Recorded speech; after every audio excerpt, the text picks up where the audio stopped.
That's one way of doing it. Okay. All right. They caught me off guard too. Yeah. Like, oh, it caught me off guard. okay. I don't think that's what I pressed, but oh well. It happened. Oh man. This is how this whole week has been, man. Thinking one thing's gonna happen, then bam. Dude, it's been the same exact for me this week. Unexpectedly busy, hectic, just been all over the place. Fingers crossed tomorrow's going to be a little slower. And then we get the Air and Water show this weekend. That's right. That's my life every day. I don't know what the hell is going to happen from day to day.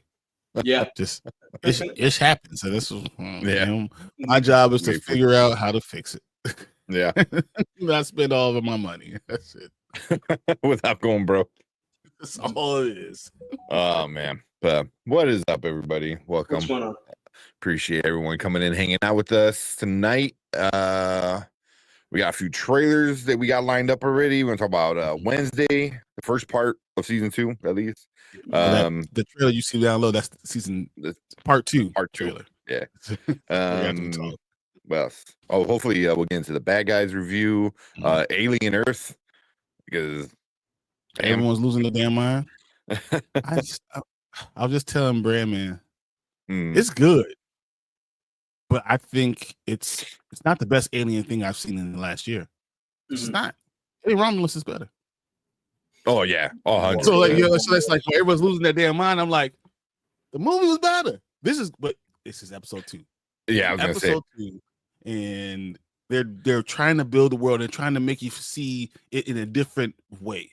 So I'm all about it, but I don't want to just say this is the greatest thing since sliced bread when I haven't made a sandwich yet. You're barely unpacking the bread. You just open up the package. Like I can't say it's the greatest thing since sliced bread. Yeah. I see where they're going with it though, and it could end up being after the 8 or 10 episodes, however many we're getting. It could be really, really good. But Alien Romulus it's gonna be hard to beat. It's gonna be super hard to beat. Alien Romulus, just because I was at the point where Alien was kind of starting to lose me after the last 2 movies. I was just telling Brian about this because Prometheus and Alien Covenant just didn't do anything for me, and they committed the sin, like I've said multiple times. Prometheus was just and then Alien Covenant committed an even worse sin than being just bad. It was forgettable. Agreed. And yeah, so they kind of started to lose me. And then when I heard about this one, Alien Romulus, and that it was going to be from the director of the Evil Dead remake and Don't Breathe, I'm like, all right, that might be, maybe they're going to bring it back. Maria is so right. I do like coming in and throwing cold. Pause, guys. Hold on. That is funny. But that's so me. So I can't even disagree. Like, oh yeah. I was to say though, for like the first 2 episodes though, was like, damn, that's what I would say. But I do agree with Brian. Like, there's no, you can't say it's like it is good because it could turn to just trash, but just the first 2 out of 8 or 10, however many episodes we're getting. 8. It's not 10. 10. You know how much money they spend on these damn sometimes things? You know how much money they spend on these lucky. things? No, you don't get lucky anymore. It's like being married after 20 years. You don't get lucky no more. That's what that is. You're just not. This is not happening anymore. I look at it. Honestly, I was telling Brand, man, I actually fell asleep during the first half an hour. Yeah, I can see that. It was really that first slow. episode was it took a while to get going. But once it got going, it was awesome. With that. And then that second episode was great. So that's what I'm saying. I'm not saying it, I'm not gonna be like, that's just the greatest thing. It was good, but it takes time. It's a new series. So I wouldn't expect anything less than that. Like you have to kind of set up all this stuff. It could turn to trash. That's looking on the positive side. Because I've been burned before. You know, I've been burned before. You know, I mean, mostly from Marvel, but it's still owned by Disney. You know how close I'm at this? Like, fuck Marvel. As soon as I'm ready to say F Marvel, then they like give me another 25 characters on Doomsday. Like they could say, all right, well, everybody, we're going to wrap all these timelines up. Everybody's going to be it. You're going to get a part, and you're going to get a part, and you're going to get a part. We're bringing back everybody, and then they might stay. They did the exact opposite of what DC did when they said, "Oh, these 3 movies don't matter anymore." They're saying everything's gonna matter. You don't know if these people are going to stay. He might be Dr. Doom forever. You never know. We might not let him die. Well, we can at Bernie's him. Just carry Robert Downey Jr. around for like 50 years. Yeah. You don't know what's going to happen. The mask under the Doomsday mask is a mask of our DJ.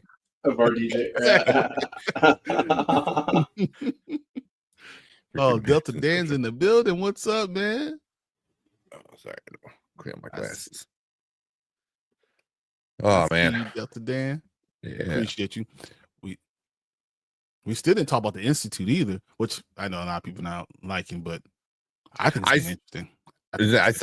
I missed out on that last episode, so I just completely forgot about it. That's the thing, though. It's like there's no promotion, no one's really talking about it. Even other channels that I follow that were talking about it, they stopped after episode 2. You know, we went to episode 3 at the very least, but you know, it just kind of 1 or 2 episodes, and that was it. No one's really. On top of that, look at all the other content, like all the other shows we've been getting on streaming services that people actually have. On streaming services that people actually have, yeah, it's more than enough to keep your hands full. Yeah, it is. There's a lot of stuff coming out. I finished Fubar finally. Oh, nice. I gotta finish Fubar. I think I've watched everything that came out. You know, Twisted Metal is fucking amazing.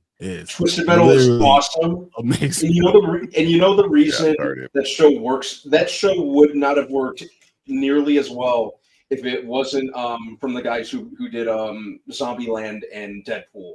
100%. Oh, really? They're the main reasons. They were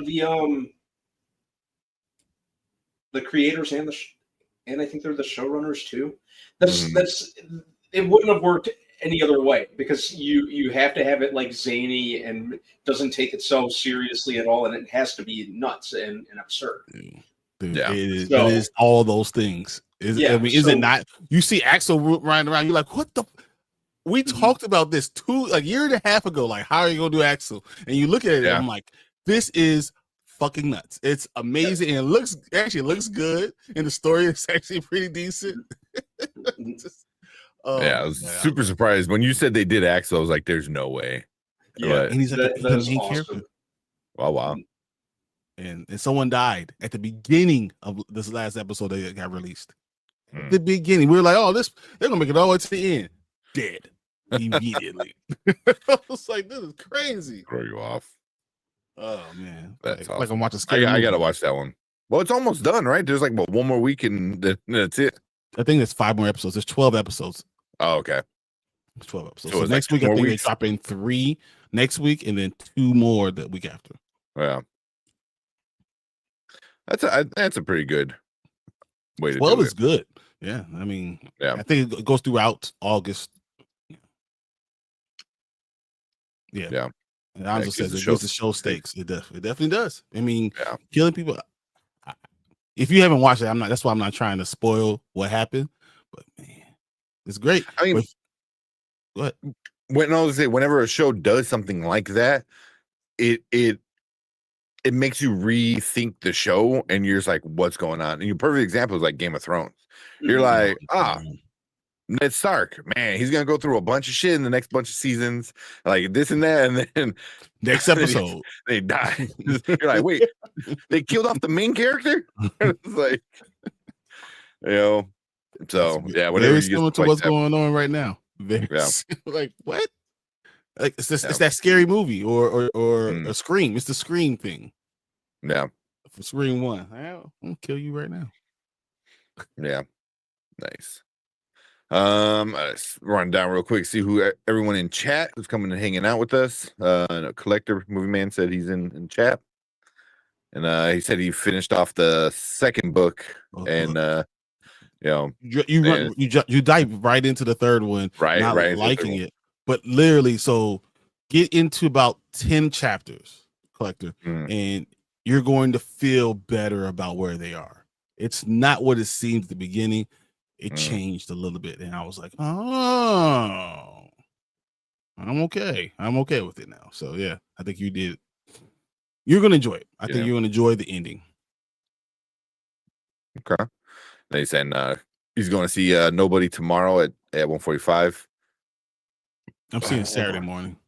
I'm seeing it Friday. I forgot what time. I think it's like at 5. I'm gonna try and go tomorrow. We're still technically on summer hours at work, so if I get off early enough before I go to yet another street festival tomorrow in Little Italy, I'm just gonna go right from work if I can. Yeah, I love it. I haven't heard anything about it, but hope it's good. Yeah, first one was a great surprise. So. We got Be in the House, where there be Foodtopia talk. Why? That's Sausage Fest. Was it called? Sausage Party. Sausage Party too. Party. Foodtopia. I freaking hate Sausage Party. It was so stupid. It was so try hard and annoying. It was so stupid. You know, that's why I don't like, right? You know, the guys when they tell a joke and they look at you like, you catch that? Yeah. Catch that? Laugh. Isn't that funny? I never seen the second one. Well, that's what this one is. Yeah, the Foodtopia. Yeah. I never seen it. Yeah, the first one was enough. It was just I love R-rated raunchy comedy, but when it's that in your face and heavy handed, I just get annoyed. Yeah. That one was a lot. Look how funny we are. Look how much we say fuck. We got Anzo in the house. What's up, Anzo? In the building. So we did a watch party for Twisted Metal at, I think it was 11 o'clock Central. It was like 12 midnight. He got it early, so we did a watch party Wednesday. So that was cool. Nice. So we'll do our review Tuesday, but then Wednesday, I guess we'll be doing that watch party. So that was a lot of fun. So if you guys are up on Wednesday night, come jump in. Yeah, because usually it doesn't come to 3 o'clock Eastern, so it's 2 o'clock Central normally. Okay, but we get 2 hours earlier. So nice. That's awesome. Fernando saying what's up. What up, Fernando? Yeah, I saw them. Yeah, he's also talking about Alien Earth, which we'll get into in a bit. We got Viewer Drew. What's going on? Drew, how you feeling, man? That's why I actually put the Lego Star Wars Rebirth trailer out there, because I was thinking about Drew. Nice. Of course, we got Maria. Appreciate Maria coming in. What's up, Maria? How you doing? And Mama Bear. That's why I was like, we gotta get started. When Mama Bear says something, I'm like, hey guys, hey. Let's see. She said they had to add AI in it. Now I need to fit it in the Terminator Matrix timeline. Because you have AI. Yeah, you have AI. You have cyborgs. Like those three groups, those three distinct groups. Yeah. What's going on for so where you either AI, you're a cyborg, or you're what's the other one? Shit. So that's silicon. I keep wanting to say silicon. Synthetic or something like that. Synthetic. Yeah. I think it's there you go. So everything's getting that weird Terminator Matrix-y stuff like that at one point, right?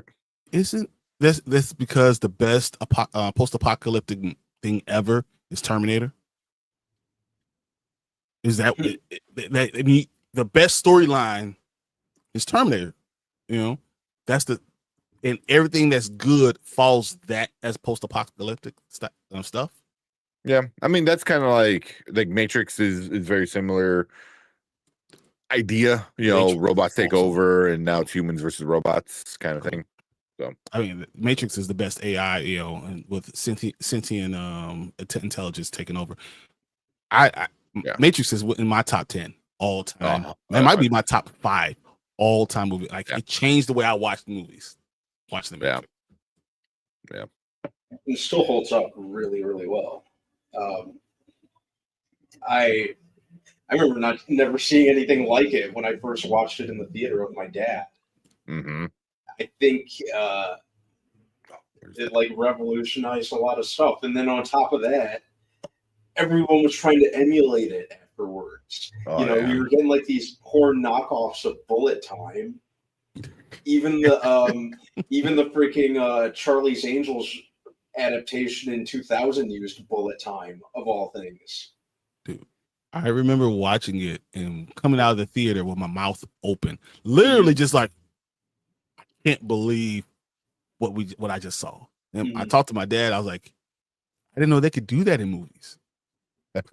It's like, I didn't know that was possible. And then you finally hear the story about around it. Like they trained for years, like for months, almost a year to even do some of the stunts.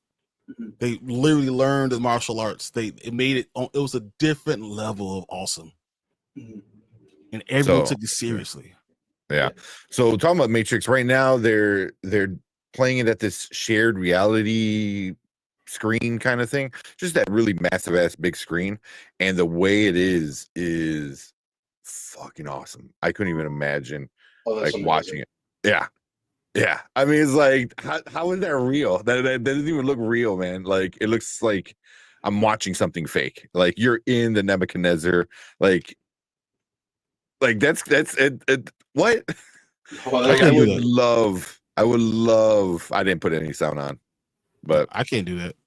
Yeah. Nope, because I will never want to leave. I mean, watch when they do the bullet time thing. Like everything's like it's really, really cool. It's pretty cool. So, yeah. I mean, this is something I would 100% do. Like I would. I think it's what, Vegas. I don't know, but I want to do it. Yeah. But remember, Tank, there's no spoon. Yeah, there is no spoon. me and my one friend Armando, we would say that shit to each other all the time. I would say it. So I would use it when I was trying to like psych myself up to do something.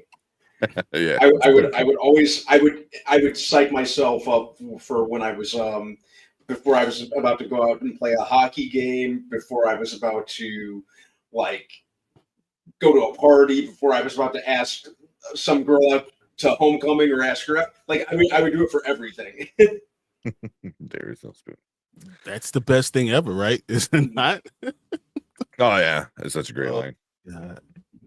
And it like I said, it's the whole, honestly, the first two sequels, I didn't even mind the first two sequels. Obviously, they were no first movie, but I didn't think they were without their moments. There's parts I liked a lot of both of them. There's parts I liked. I thought they were fun to watch in theaters with a big crowd. And the book stuff is good. The story itself is just phenomenal. Yeah. I still consider the video game like the true fourth movie. I don't talk about the fourth one. The fourth movie. There was no fourth movie. There was no fourth movie. What are you talking about? Only the video game. Finding out that Lawrence Fishburne went to him and he's like, "Let's go. I'm right here. Tell me when you need me." And they're just like, "Nah, we're good." Is insane. Insane. I mean, we're talking about Lawrence Fishburne, where he was ready to go.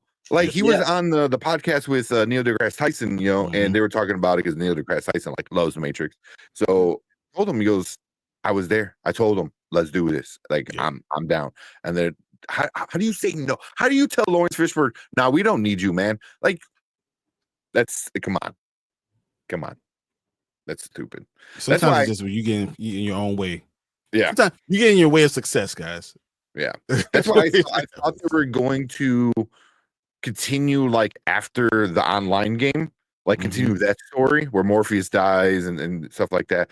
And they didn't. It's just they did something different. That's why for me, the continuation of after the movies was the video game, still is, because that shit was the Matrix 4 is Timu. It's Timu Matrix. Yeah, 100%. and that's really what it is. It's Timo Matrix. It feels like a knockoff. Yeah.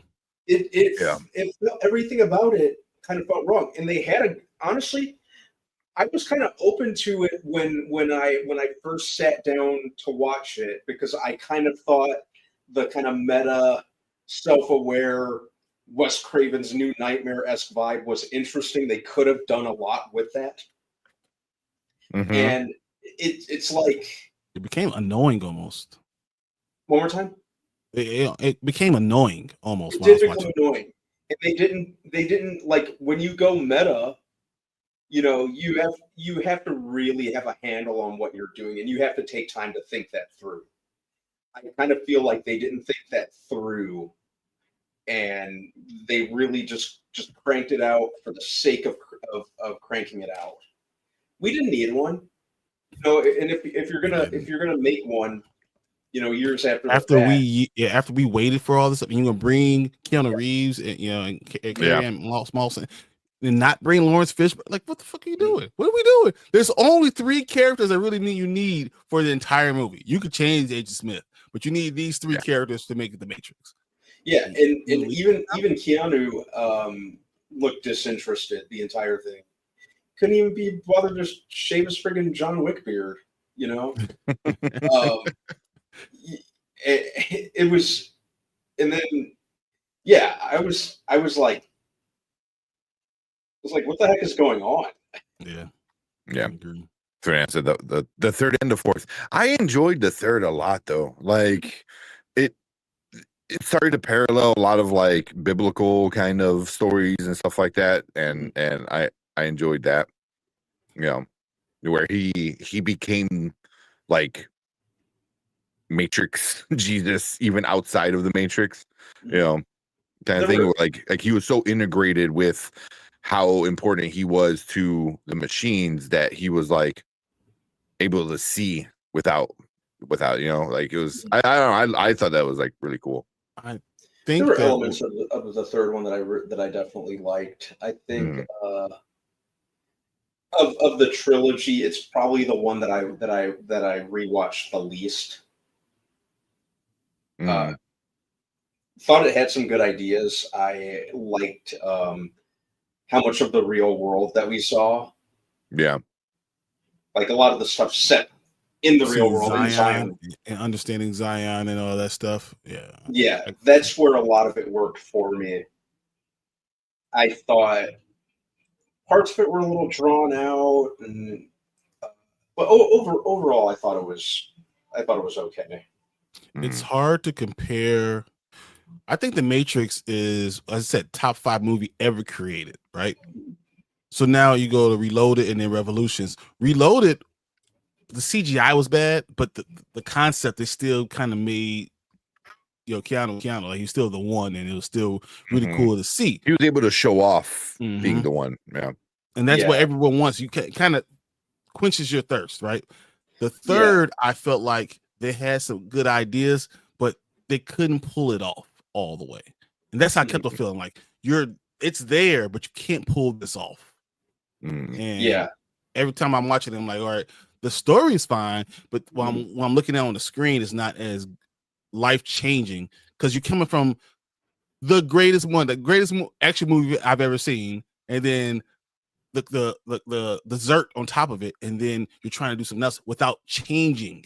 You didn't change anything. You have to change something to be able to continue that story when you're coming off of the high level you are. So I think by itself, it's good, but good after like the most phenomenal thing ever makes it look even worse. Yeah. I think ultimately the number 2 and number 3 should have been condensed down into one movie. That's what I think should have happened, but the studio was like, you need to make 3 movies. You need to make 2 more movies, so stretch that shit out. So I think the studio wanted the sequels rather than the Wachowskis, if memory serves me correctly. And there was no way they were going to let that just be a one-off, even though I think the Wachowskis at one point said they had intended for it to be a one-off, but there was no way they were going to capitalize on that any way you slice it. So, but the sequels weren't, I definitely don't hate them at all. Not like the fourth one. Yeah, the fourth one, I just... What? There was no fourth one, just stop it. Yeah. It didn't happen. Exist. It does not exist. And if it did, I don't consider it canon. My question to you is, do you think it's possible that the reason why the second and third one weren't good, and the idea of a fourth one wasn't good, is because they didn't steal it from somebody? I'm saying, you saw Sophia Stewart got paid for the actual story of the Matrix. Like she actually created the whole story of the Matrix. And when you're able to take someone else's stuff and then add your stuff on top of it, was that the whole point? What made this movie unbelievable? Because I continue that the first one had more biblical stuff in it too, and then even as the Bible, Alice in Wonderland, and then having the AI along with it was it. They couldn't do it because they didn't come up with the original idea. Is that possible? I think it was also only one of the Wazowskis went into the fourth one, and a lot of times I'm just talking about the second and third from number one. Oh, from number one. I mean, it wasn't going to be as good no matter what you did, just because now you did the cool thing, and now like you're able just to kind of like tease it, and you're able to show it, like build up to it. Now you need to tell the story of he has all this power. Now you run into the Superman problem. It's like, well, this dude is a god. What are you gonna do? It's like when you have God on your side, or a God, on your side. It's like, what are you gonna do? So it kind of becomes that problem where, you had to figure out like, well, he's kind of flawed and he has this problem and he doesn't fully believe, and then love story and shit like that. So it's like you kind of start to run into other issues. Whether the first one was, like you said, like, it had the biblical stuff, Alice in Wonderland, and a lot of that other kind of like, sci-fi AI and stuff. So you're able to go from 0 to 100, but now you're at 100. What are you going to do? You know what I mean? So you had to start to like, I always say Terminator mess around with shit. Terminator did it pretty well. Yeah. Terminator T2 is better than the first Terminator. Yeah. Easily. Yeah. Like there's possibilities of doing it, guys. Like when you make the story, you can continue to make a better story when you are the one that came up with the entire story. Because you have this huge story that you're telling. You have an idea. I feel like they might not have known where the story was going to go. And they knew aspects of it because they understood where these things were coming from, but they weren't able to put it all together. That's why parts of it are excellent. And other parts are like, well, why are we looking at this? Yeah. Kenny said, so you're saying Matrix sequels are like season 8 and 6 of the Game of Thrones. Not that bad. By season 8 of Game of Thrones, you're like, okay, we're just throwing spaghetti at the wall. Like, what? I mean, the first Matrix great was Neo's struggle. You have to overcome the agents. Once you become Superman, it's not as nearly interesting anymore. Yeah. But then that's when you change the board. Yeah. And I think that's what they tried to do by, I forgot, was it? I think Tony said he was like stuck. Kenny said he was stuck on the train, and the train was kind of like purgatory, and it was just like him, not being a player on the board almost, while allowing the other people to save him. But that's what I always thought the movie should have been about: getting his friends to rank up with him. Getting his friends to become, there's a way for me to make you more powerful, but it has to be from these things. You have to go through these aspects, and I'm going to get you guys to build with me to fight this greater thing that's greater than all of us. But all of us together are going to be the ones to be able to take down the machines. But I can't do it alone. So take it from the Messiah idea to, all right, now I have to make my team together. I need my disciples to go with me to be able to make this, all work. I can't do it by myself. And then have Neo then the third movie sacrifice himself for everybody. So like they did parts of that, right? Parts of all those things were done. They just didn't go all the way in. Yeah. Because like he needed his team, but his team were all like doing their part to get him to where he needed to go, kind of thing, So, but once he's already all powerful, it should be focusing on them, getting them to a different level. To be so now he's going with a whole entire team to go against the machines instead of just him trying to go against all the machines. Yeah. I always thought they could have gone Battlestar Galactica with it and like had like Trinity be like a Terminator, basically, but like not a Terminator, but basically like having her be a cyborg and not even know about it, So it's like, hey, the guy who is like, computer Jesus, falls in love with, a giant computer, that she doesn't even know she's a computer, like do the Battlestar Galactica thing, being a Cylon and all that shit. That's what I thought they could have gone, because then he could have helped her unlock her potential, where like he's the human version of this all-powerful like person. Well, then she's the machine version of it, and that's why they're so. I thought all three of them could be programs. Yeah. And he increased the level of the program because he could see inside the machines. Yeah. So, yeah. We need a Matrix and Terminator animated crossover. Yeah. That'd be cool. Well, I think it was Mama Bear was saying I'll definitely watch it. Yeah. Because she goes, have you heard the theory that Terminator is a prequel to the Matrix? Yeah, and I did hear that. And it's a good theory. Did she write the lady write both the Terminator and the Matrix? Yeah. She made both of them. So she which just sucks because like she kind of came up with a lot of the ideas and the writing of it, and then she is like a name that no one knew. I mean, could it be the people in charge kind of took over, or could it be she was a black woman? Yes. Yeah, exactly. It's just all the above. Said I would rather have a RoboCop and Terminator crossover. That would be badass to see how with the world being rebuilt, or I know even there's have a video walls. Like way back though. Super NES, Sega Genesis, one or the other.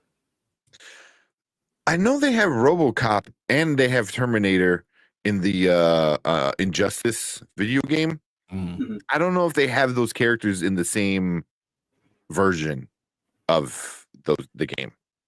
Mm-hmm. I have to look because I don't know if like they gave different characters to PlayStation, different characters to Xbox, possibly. But I mean, I know they were both in the game. Or Mortal Kombat. Mortal Kombat. It was Mortal Kombat. It was Mortal Kombat. It was Mortal Kombat. That was it. Yeah. I always wondered what would happen if she wrote those movies. She made the movies. Like, they gave her the credit, and she was, the person behind it, and then she knew where the story was supposed to go. Yeah. Because what was the book that she wrote? It's something to do with the Matrix. It's like something about the all-seeing eye of the Matrix or something like that. Yeah, it's something to that aspect. I can't pull it, but I would love to see what she actually came up with this stuff. Like what she thinks she was gonna go with it, because she won like a few $1 billion, right, over that. I think you're right. I think that maybe I'm saying it, but I thought that would have been. I thought it was a few $1 billion that she won because of it. I think she had a book. It was like the I think that is it the third eye? The third eye. Third Eye Matrix? No, that one's just that's something else, isn't it?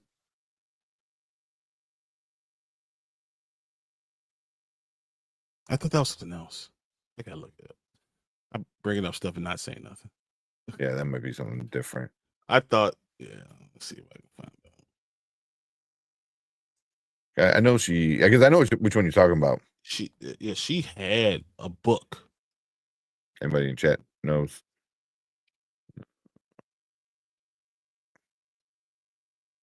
It's the third. It's the third eye matrix. Third eye matrix. Sophia Stewart did that. Yeah, Sophia Stewart. Sophia Stewart is the one that did. Yeah, that was the mother of the Matrix. That's what she. Yeah. There's also a book called The Mother of the Matrix that's about her. But the Terminator and Matrix are all based on the third eye matrix. But she said there was more to go with it. That's why she had a spiritual theme. She had the science fiction along with it, which engages so many people because spirituality is huge, especially here.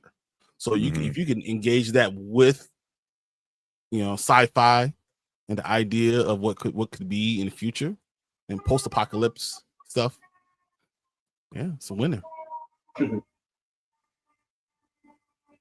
So she wrote a book called Matrix 4: The Evolution, Cracking the Genetic Code.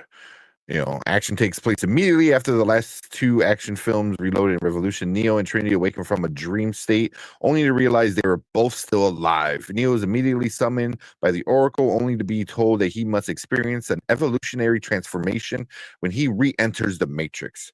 She warns him that the greatest challenge are the new 4D hologram machines that are coming to Earth to destroy him. Only by cracking their code would he be able to destroy them and save humanity. So that's the fourth Matrix she wrote. That's a lot better than the crap we got. I mean, it just picks up right after instead of like I don't mind the idea of like, oh, they found out like we need the Matrix because so many humans can't live without it and the machines still need it. I was like, yeah, I'm like, you could have done cool shit with the fourth one instead of you. Yeah. All right. We went off the edge with me bringing the Matrix. My fault. My fault, guys. I be having those things in my mind I want to talk about, and next we're down the rabbit hole. Yeah. Actually, I might pick that book up from the library, The Third Eye and Matrix 4: The Evolution. That sounds. Sophia, we should do a book review. I'm down with doing book reviews, guys. You see how many books I've been reading. Yeah, we'll check that one. Then the third eye is epic story the epic story that was stolen and used to create two of Hollywood's biggest franchises, The Matrix and The Terminator. Also contains additional information such as court documents, letters of access, registered return receipts, FBI investigation, and Sophia Stewart's future projects. So that seems more of a like a story about her and how they stole it. Yeah. Same. But cool. Let's look at one of these trailers because we're doing all stuff. Yeah, comic book. Red versus Predator versus Alien. Yeah, I did not see this. Don't I have that? Oh, that'd be awesome. I know I have a Dread versus Predator. I got Black Panther versus Predator. So and there was a Batman versus Predator too at one point. Batman versus, I have that one. I don't know if anybody's reading the Batman versus Deadpool or Deadpool versus Batman, whatever. That's out right now. I have it somewhere. I was literally reading it the other day. Yeah, Ash versus Freddy versus Jason. I heard about that, but I never read that. Yeah, it's cool that they made a comic out of that because they wanted to make a movie at one point and it turned out to just not be able to get off the ground. So they made a comic out of it. Yeah. I don't know if I missed anybody. I know Tony. What's up, Tony? I don't know if I missed saying hi to you. And then who I know, Drew. You. Oh, here we go. How we drew it up, the sports pod. It's talking about elementary and talking about the parallel universe with Drew. They're both Drews. I haven't watched maybe the last season of Abbott Elementary. I'm probably all caught up with Abbott, so yeah, I enjoy it a lot. Yeah, I'm a little bit behind. Yeah, it's a really good show. And then Fernando said, very excited about the announcement of Top Gun 3. I mean, are you surprised? I mean, you saw how much money it made? Yeah. Yeah, we just talked about The Matrix and they had to make two more. So, yeah, not surprised.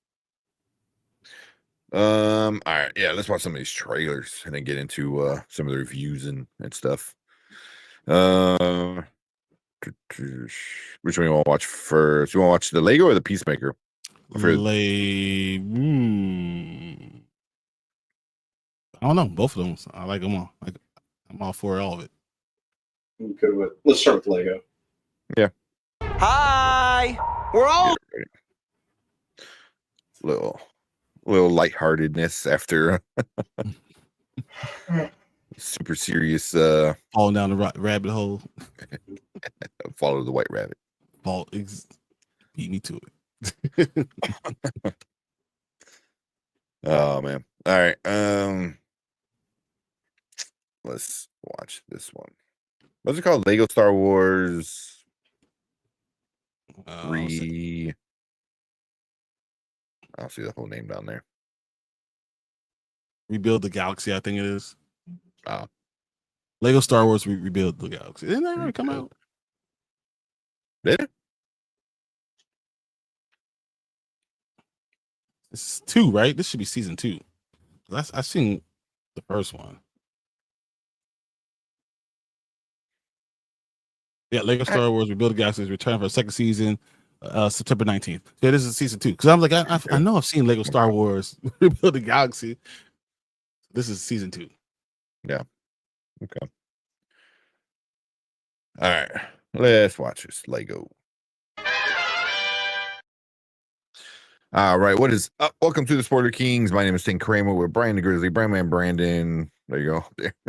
And we're going to check out a new trailer for any Lego fans. We got Lego Star Wars Rebuild the Galaxy Season 2 coming out. So I remember watching Season 1, but I really don't remember anything crazy. I mean, it was short, right? It was only a couple episodes, Season 1. I feel like it was like 4. 6? Yeah. I feel like it was four parts. Yeah. So, but the Lego Star Wars are always a lot of fun, I think. Sometimes they have better stories than the actual main timeline. You're not lying at all. That's not hard. Yeah, exactly. Let's check out this trailer and then we'll see what we got. Hi, we're all back. A little while ago, I accidentally mashed up the galaxy we all know and love for good. Good guys became bad guys. You insolent child.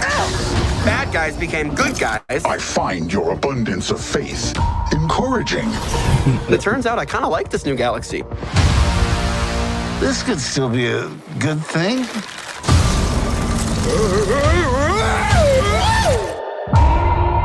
My name is Solitus. I've spent countless eons gathering power to unmake this galaxy once and for all. Stop breathing so loudly, Vader. You'll blow our cover. We have to defeat Solitus before the rift goes critical. If Dev and I join together, Wow. maybe we could beat him. We can't trust a Sith. Sith treachery is legendary. Legendary! Can we just get to the fighting already? My 2 favorite Jedi. Oh, I'm here as well. You ready to strap in? 1 second, I'm almost done checking. We found a baby Yoda. The baby's name is Grogu, baby. Really? All of us need to fight for the future. It's a giant Chewbacca. You really want a piece of this? This isn't how it was supposed to be. In the old stories, the good guys always find a way. Congratulations, you're being destroyed. Who's ready to go on a hyperspace joyride?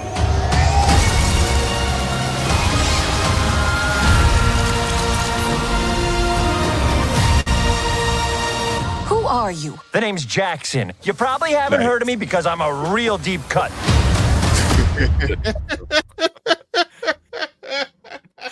That's awesome. This is awesome. Perfect. 1 sec, guys. That's a That's super better. deep cut. That is better than all the stuff that we've had, like from Star Wars. That's hilarious. That's what you do. If you're gonna continue to do the same storyline, reverse it, and then have a better story to go along with it. oh my god, this is so awesome. Yeah, it's just I don't know, because like they're able just to have fun with it and just be silly, that we get like fun, like fun Star Wars. Like I remember, like this, like obviously they go really crazy. They had like Jackson, which like that was wild. But yeah, I mean, you're just able to have fun with it and do silly things, and it's just a good time. And you don't have people that are hating on Star Wars trying to, be so negative, or you don't have to worry about being negative or positive. Just enjoy Lego, and Star Wars, and enjoy the storyline without having to worry about it. I'm all for it, man. Yeah. And then you get, I mean, the voice acting. You get Mark Hamill coming back. Like you get so many like. Dude, did you hear Lando? I was okay. like, let's go. Oh my goodness. I was trying to see if that was actually what's his name or not. Billy D. Yeah, I mean, it says he's credited as him. So yeah, I'm all but for yeah, it. Billy I mean, but you get Terrence C. Carson is Mace Windu in this one.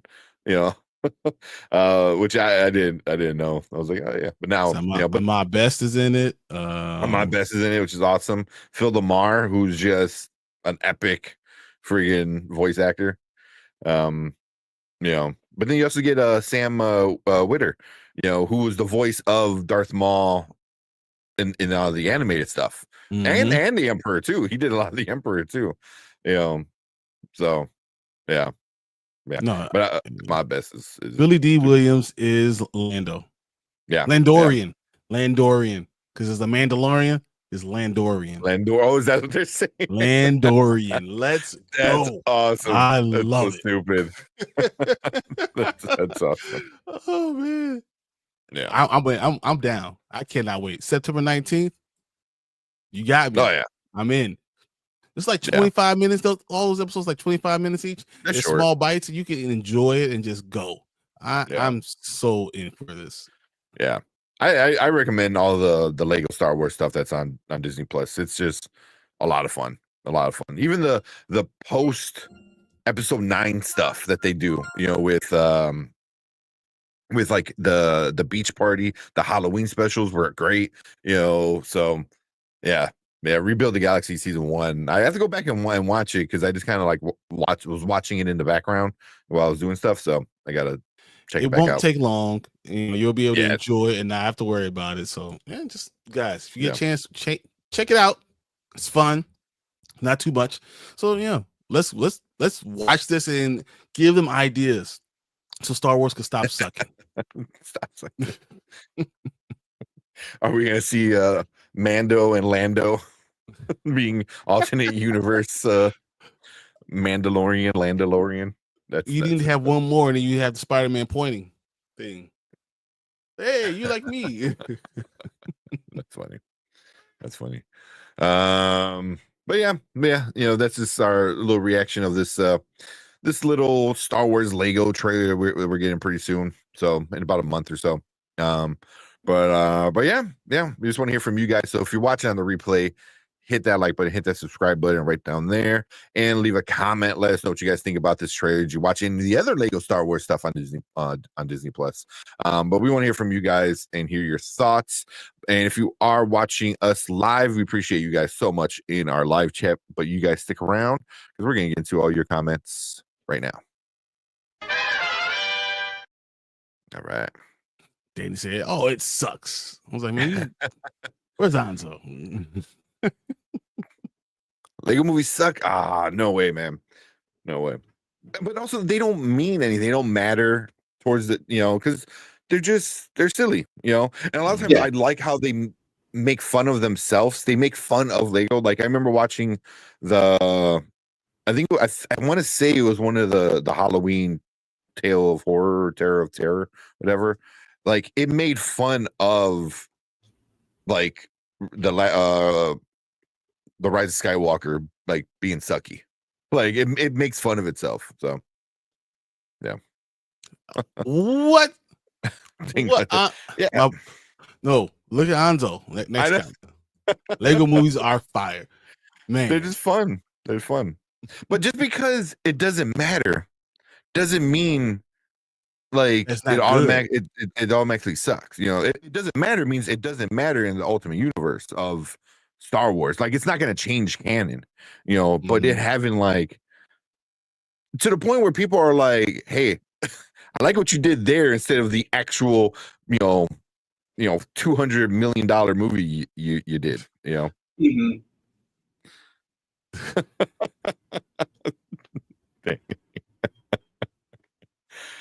Oh man. Uh, You got why man. you suck? Oh man. Yeah. Oh Yeah. man, that's Yeah. funny. They don't matter when it comes to like the universe and the lore and stuff like that, but they're fun. And, What and to me, that's what matters. Are you having Mhm. fun with it? Are you do having you fun with enjoy at the end of the day when you're done? Are you enjoying it? it? Exactly. That Real quick, Star who Wars is else we still got? animated, just so you know. Best What was Star that? Wars, best Star Wars is animated. Oh yeah. Oh yeah. Oh man. Professor Film fans, and good That's what's evening. up, man. Appreciate you How you coming in. feeling? Like I said, I'm not sure about the Star Wars show. It's fun. It's fun. The Yeah, first Dave. season what came out like last year, Yeah. and it was fun. It wasn't something that was huge, but something you could watch for less than 2 hours and just bite sizes and enjoy, and not have Mm-hmm. to worry about all hate. Mm-hmm. That's what I worry about anytime we talk about Star Wars hate. Yeah. I believe it was the Christmas Lego Star Wars one where in that storyline, it's after Rise of Skywalker and Leia and Rey is teaching not teaching, but is teaching Finn how to be a Jedi, but also he's helping her, because like she's still obviously kind of new. So it's like them kind of doing this together. And I'm like, that's awesome. I thought that was kind of cool. Like, why couldn't we see that in The way they were movie? supposed to do it the first time? Uh-huh. Okay. Uh-huh. Yeah, I might check it out. Sully, what's up, Sully? He said, I'm long overdue for a Lego Star Wars video game playthrough again. Oh, the games are so good. Dude, I was waiting to talk about games. So good. If Deuce comes in, I'm going to let him know some stuff about E33. X-Men 33. So I got to get him my chat.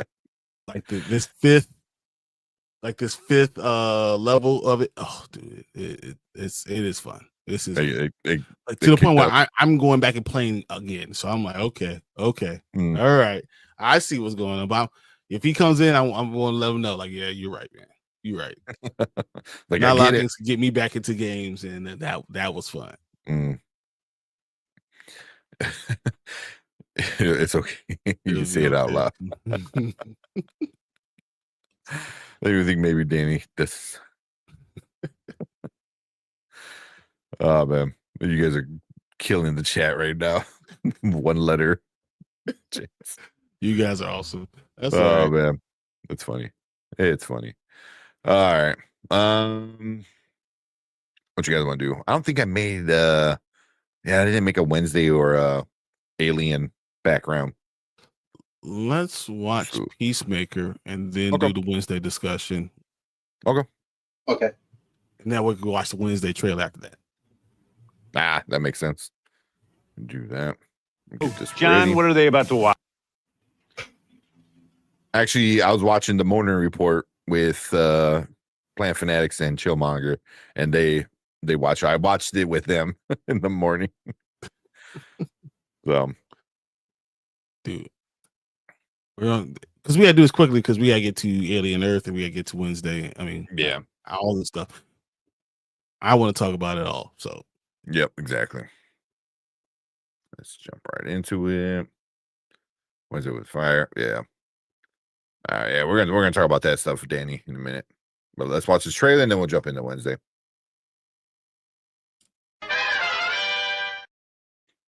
All right, what is up? Welcome to the Spoiler Kings. We have another trailer reaction for you guys. This one we have the Red Band Peacemaker season 2 trailer, so they're able to go a little more. There you go. They're able to go a little bit more adult, I guess. Yes, 100%. R-rated with this trailer and stuff like that. So before the trailer, they got a little James Gunn, of course, James Gunn, because he has to be all in the videos. Yep. And then John Cena, they kind of get us prepped for this trailer. So let's check it out, and then we'll talk about it. Here we go. John, what are they about to watch? You're about to see you got to think of who you're speaking to. we're about to enjoy The motherfucking Peacemaker Season 2. Red Band trailer. That's so right. we can say fuck. We can say it all we want. Yeah, but does it mean anything here? Should they watch it in the trailer? Aren't the fucks more powerful in the trailer? They're really powerful here, too. And 1, 2, 3. Everybody watch the fucking Peacemaker Season 2 trailer! Thank you for clicking on our video, everybody. All right. Yeah, I like that.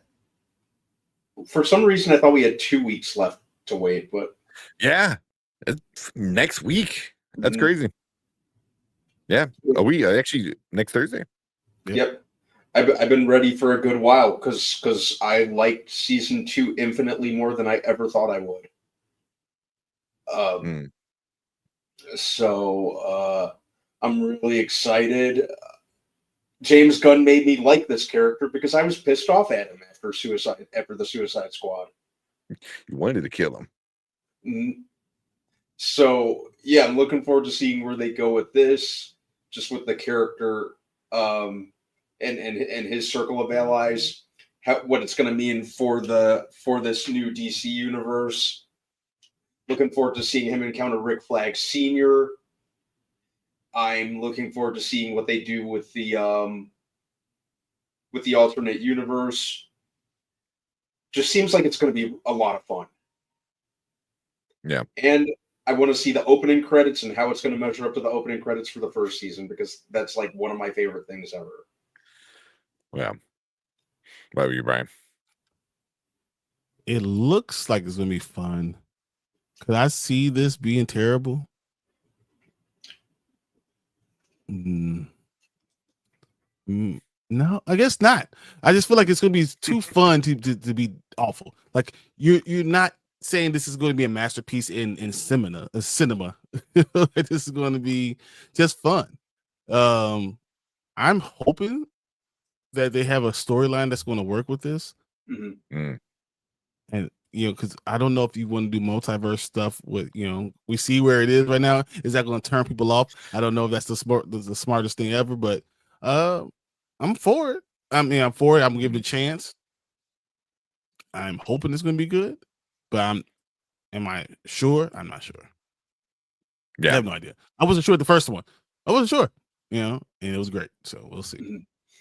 Yeah. And that's why I think if you like the first season, I think there's gonna be probably more of it, just more, I won't say more of the same, but kind of amplified, because now James Gunn gets to really have fun with it, because before he was still kind of playing in the DCEU kind of sandbox, so he couldn't do certain things or say certain things probably, and then here it's like, well, now he's in charge, So, but we already seen the other trailer. We already seen the 2 Peacemakers, so we know there's like universe swapping and stuff like that. So, well, yeah, it's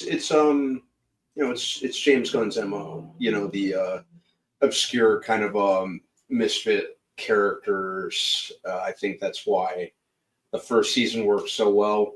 So as long as he doesn't go, as long as he sticks with what made season 1 work.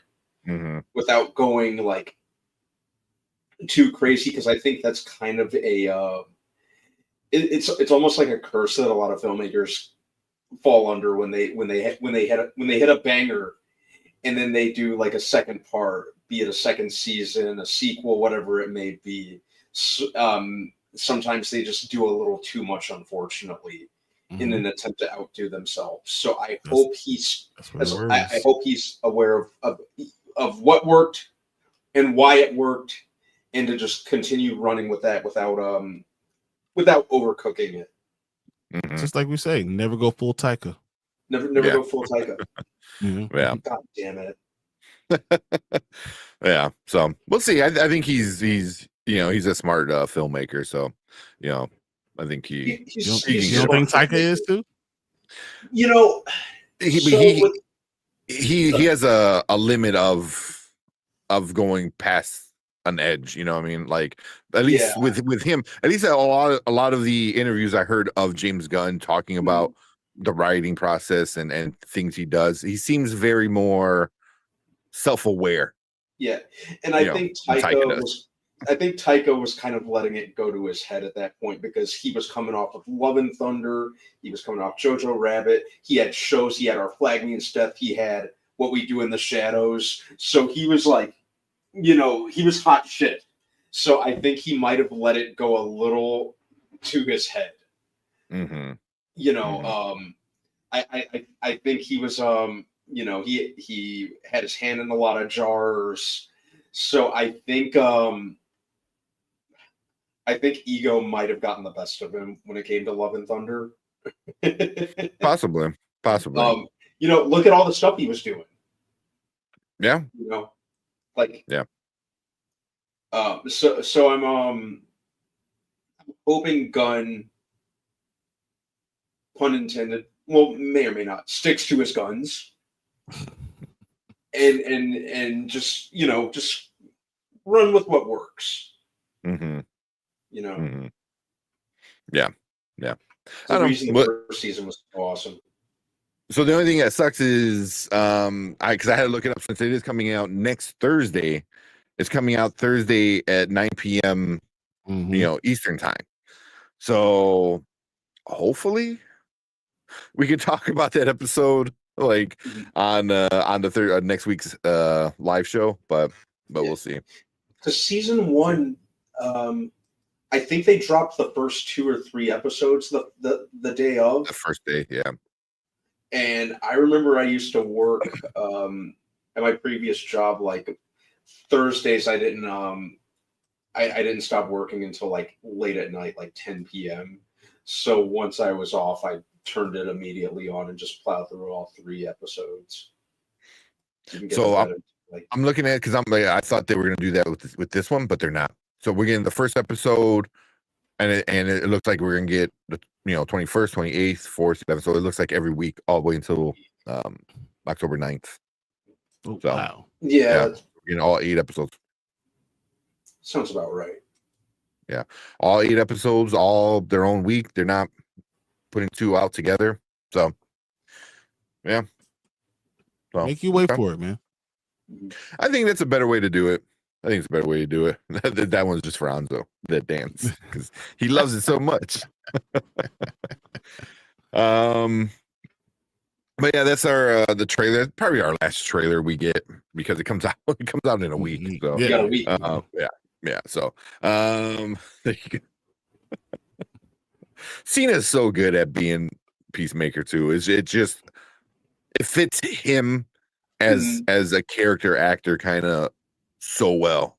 So well. But yeah, we want to hear from you guys. So if you're watching on the replay, leave a comment down below, hit that like button as well, hit that subscribe button, come and join us when we talk about trailer reactions like this live.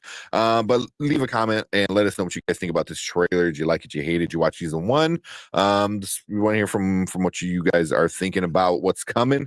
And we appreciate everyone in the live chat right now. We want you guys to stick around because we're going to move on to our next topic for the night. Real quick, getting some of the comments. Cena needs a new stylist. Oh, he's super into like dressing like in nice like suits. Uh-huh. But Dapper Danny's saying exactly. He's like, yeah, let me put him in my suits. I got him. There you go. Need to hire Danny.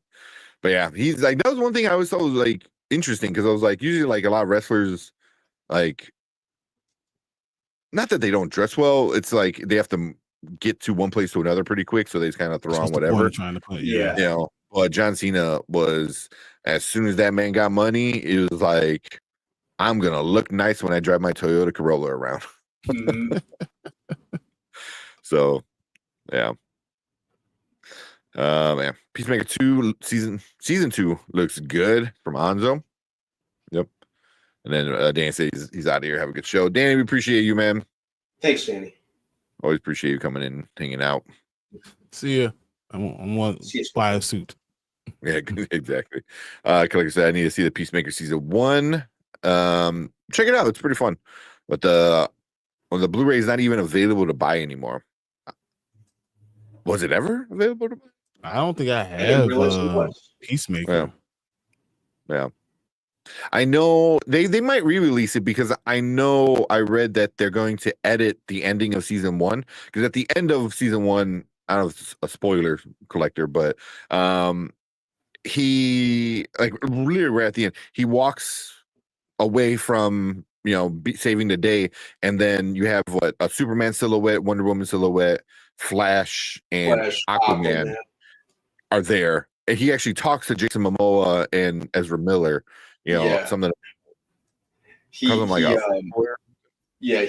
takes some shots at Aquaman. Yeah. I believe I do have Peacemaker over here. I think it did have a. We did have a DVD. Yeah, but yeah, they're changing it, so it's going to be. I think it's going to be Superman and the Justice Gang. You know, so it's going to be, you know, the ones, everyone we saw in the Superman movie. So it's going to be them instead of the DCEU people. Which I get to make it fall into continuity with the rebooted universe, even though the cameo at the end was fun. Yeah. Nando says, I hated the opening. Yeah, skipped it every time. Blasphemer. I love it. I thought that was so much fun. I did too, man. That's great. It set the tone right out of the woodwork. I know he said it was a new song, and he already released the song, what it was going to be at Comic-Con. So it's a good song. It's similar vibes of the last one, but it's different. And you know there's going to be a dance sequence, 100%. Tony said it would be funny if Peacemaker steps through the portal and sees the Twisted Metal cast racing and blowing up shit. So what? Am I in the wrong movie? Just backs up. We got Shifty. What's up, Shifty? Shifty, what's up, man? Yeah, he said Cena bought like 40 suits on one episode of Total Divas. It's all you want to walk around. I mean, when you can wear a suit like that, wear suits. Yeah. Maybe I might wait because I just found it to buy the Groove the first season on Blu-ray. Yep. Okay. Yep. I think that's why I got mine. Yep. Are you guys gonna do the trade for Timothy Chalamet movie? If we have time, you know, definitely. You know, I want to do that one. I want to do was it Bill? Was it Build? I think it was something like that. But yeah, it was a Timothy Chalamet Oscar run. It looks like that Marty Supreme, something like Marty that. Supreme. Yeah. This is based off of a real person, so it's another biopic he's doing. Maria said, "Fantastic." Do you think we will get some Easter eggs from Superman and Supergirl? 100%. We're gonna get Supergirl. I think Supergirl definitely. Yeah, Supergirl for sure. She fits into that kind of mold that they're going for with Peacemaker. Yeah. Do you think that we get Lobo? A Lobo like sighting? That would be cool. At the end, instead of Aquaman, now it's the same character as Lobo. That would be hilarious. I didn't even think about that. They have to at least allude to him, or at least like show him like from the back or at a distance or something like that. Just hear like the motorcycle.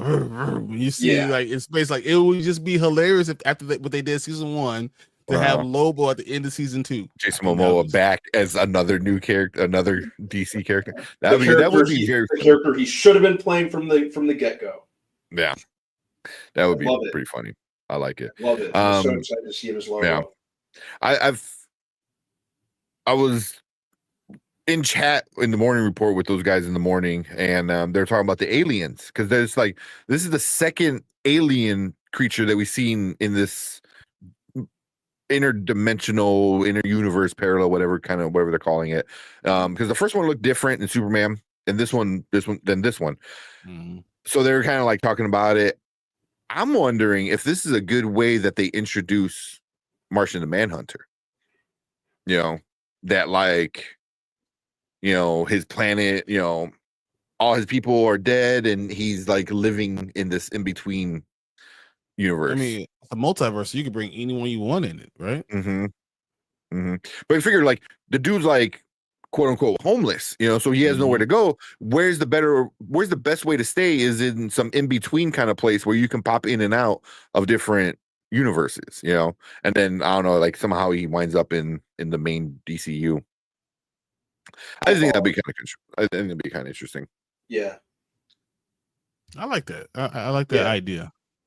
Yeah. It says, but I'm gonna let you guys get going. I'm gonna watch some more of the Handmaid's Tale so I can eventually finish the show. I have 2 seasons left. Okay. Oh, I know you are. Okay. The whole show's a lot of Man, it. the idea of a handmaid. Yeah. Yeah. But yeah. Well, I'm excited, man. I'm really excited about season 2. Me too. I was really surprised how much I enjoyed season 1. Because I just thought it was gonna be just something like I was like, oh, it doesn't matter, and then like I'm like, oh, this is deep with emotion, also very stupid, very funny. Then you get into the like his racist ass dad, and his best friend who is like, people should wish they have a best friend like Vigilante. I mean, he's borderline stalker, but the man literally went to jail to like clear Peacemaker's name because his dad's a giant piece of shit. Yeah. I keep forgetting that actor Freddie Stroma was in Harry Potter and the Half-Blood Prince. Was he? Who is he? Yeah, he was Cormac. He was Cormac McLagan, the Quidditch player. Yeah. Really? Yeah. He is. Oh my God, he is. Huh. Good job, man. That's cool. Yeah, seriously.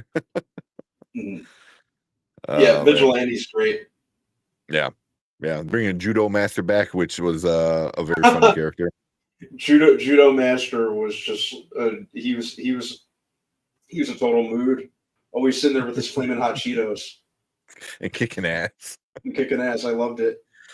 Yeah. So all I do is eat Cheetos and kick ass. I'm all out of Cheetos. Exactly.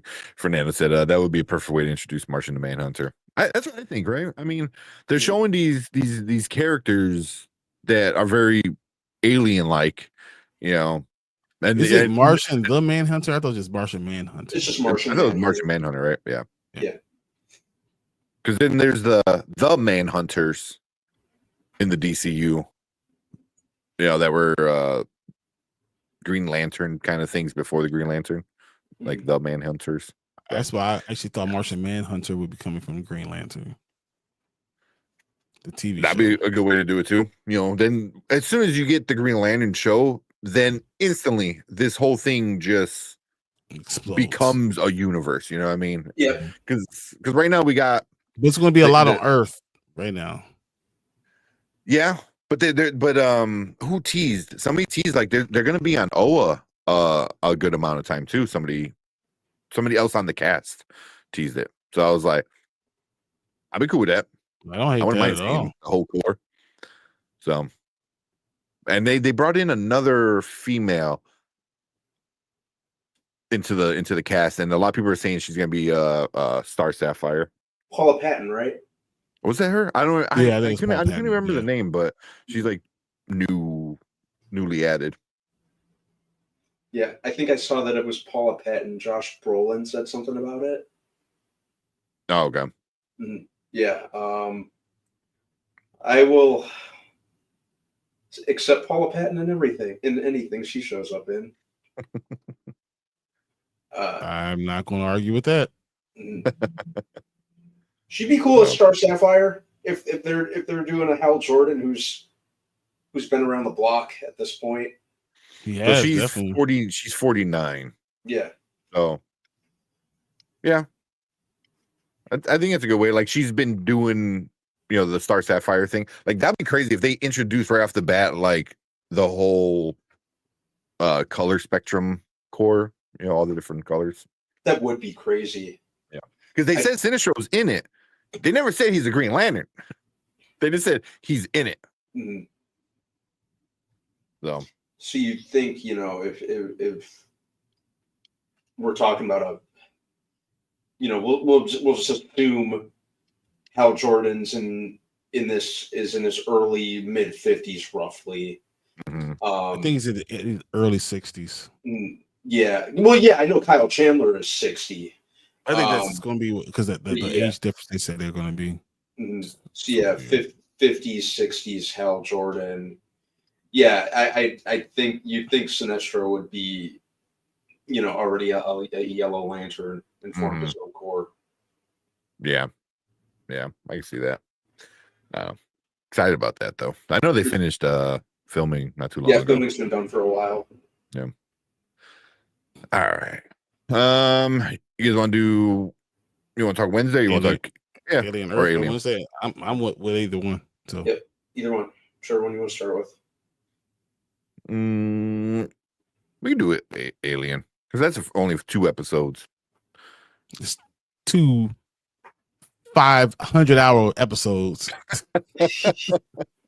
The first one felt a lot longer than the second one. The first one was so effing long. I was like, the first one kind of dragged a little bit. Let's do Alien. Yeah. I think most people in chat want to do Alien anyway. All right.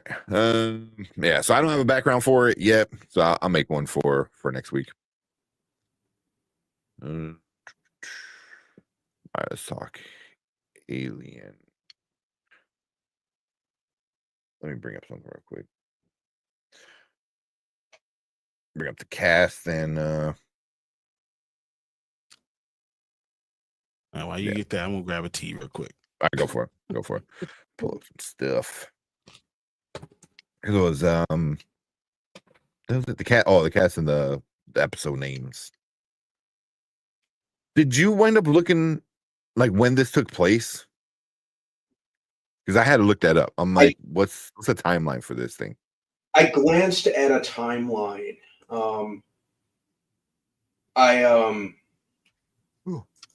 Hang on.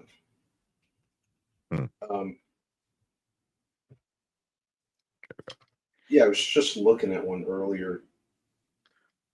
Yeah, because I think about like middle of the second episode, I was like, wait, when does this take place? Because I had to like kind of, because things are going down. I'm like, wait, when is this all happening? It's like 2110, right? Or 2120, something like that. It's 2 years before the original Alien. So it's like basically a prequel to the original Alien, but it happens already after all the Prometheus stuff. Who? Yeah. So I don't recall that. Like, what happened? All right. Delete that. I have my my Villa Park, my the library pulled up with this Sophia Stewart book. So it's like ready to request. I just need to type in my library card number. So I'm like, don't delete that, otherwise I'll forget. I just buy one. Kevin Davis said, King of the Hill and Alien Earth will be success for Disney. You might as well do it before Hulu gets chopped. For they delete it. Yeah. I have to finish King of the Hill because I'm watching that with my girlfriend. It's really good. It's really good. I gotta admit. So I want to see us. We gotta watch. Do a watch party for what? For King of the Hill, like the last one. I guess we watched the last episode together. The last few. Yeah. All right, let's get this one going. All right, what is up? Welcome to the Spoiler Kings. We are going to talk about the new Alien Earth shows. We have episode 1, episode 2 that came out earlier this week. So we're going to be breaking those down. And each week when the new episode comes out, we're going to be talking about those as well. I think we got 8 episodes, so we only got a couple more weeks already for these kind of things. But yeah, it's over streaming on Hulu or on Disney Plus. Depends what country I guess you're in. But we're just gonna get into just kind of breaking down. This one we'll probably just do both episodes together, just like one giant, breakdown. Because episode 1 is Metamorphosis. No, that's next week's. I know episode 2 was Mr. October. Episode 1 was Neverland. Neverland. There you go. Yep. Which makes sense. Neverland and Mr. October. But let's just get into it. Brand Man, what you think about this show so far? So far, I like it. I like that it's doing a little bit more with the Alien franchise so far, or at least they're setting the stage to do a little something different, especially with the synthetics and the what do they say? There's synthetics, cyborgs, and hybrids. Am I remembering that correctly? So yeah, I'm looking forward to seeing where they go with that. I liked how they were showing the creation of them. That was pretty cool. I thought the acting because they were hybrids, right? The main characters, I thought they were synthetic. The synthetics, the kids and stuff like that, or synthetics. Yeah. So I liked seeing how the synthetics were created and basically them acting like big kids. I think that's pretty entertaining to watch. I like that. Love the way the aliens, the xenomorphs looked, and that they're showing other aliens. I thought that was pretty cool. I thought once it really got running, it took a minute for it to kind of gain some to kind of find its footing. But I think like near the end of the first episode, going into the second one, it really started doing a lot for me. And I like that they're kind of using. It feels like Alien in terms of like the tension and the horror when we see like the xenomorph and the other creature scenes. So it definitely has me wanting more, and really like the creator Noah Hawley. Like he did Legion and Fargo, which was a big reason. So. I did not know that. Legion's awesome. Yeah. Legion's awesome. Both Fargo was awesome. Yeah. Okay. What about you, Brian? What do you think about the show so far? As I said earlier, the first 30 minutes of that first episode felt like forever. The setup took forever. But now that I look back at it, I feel like you had to have all that stuff because now I understand who everyone is, what's going on. I think they did a lot of setup because they know it's going to take a long time to get through all this stuff. And once you understand all the characters on the board, you're going to have a whole lot of fun trying to move them all around because I think Kenny said it, they brought a lot of different things that could kill each other. So it's not just the alien, it's all type of things going on there. Now you're going to see how stupid Morrow is, or stupid was it Mother is, whatever. But it's going to be like a war zone.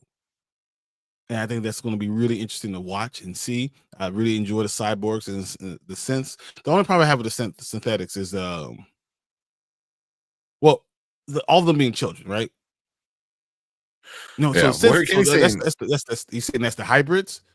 Can you say the hybrids? So there's synthetic beings. The body is synthetic, but they're with a human consciousness brain almost. Yeah, it is because the children are being with cancer are being downloaded into them. You're right. Yeah, we're saying like Morrow is a cyborg, which that's 100% obvious.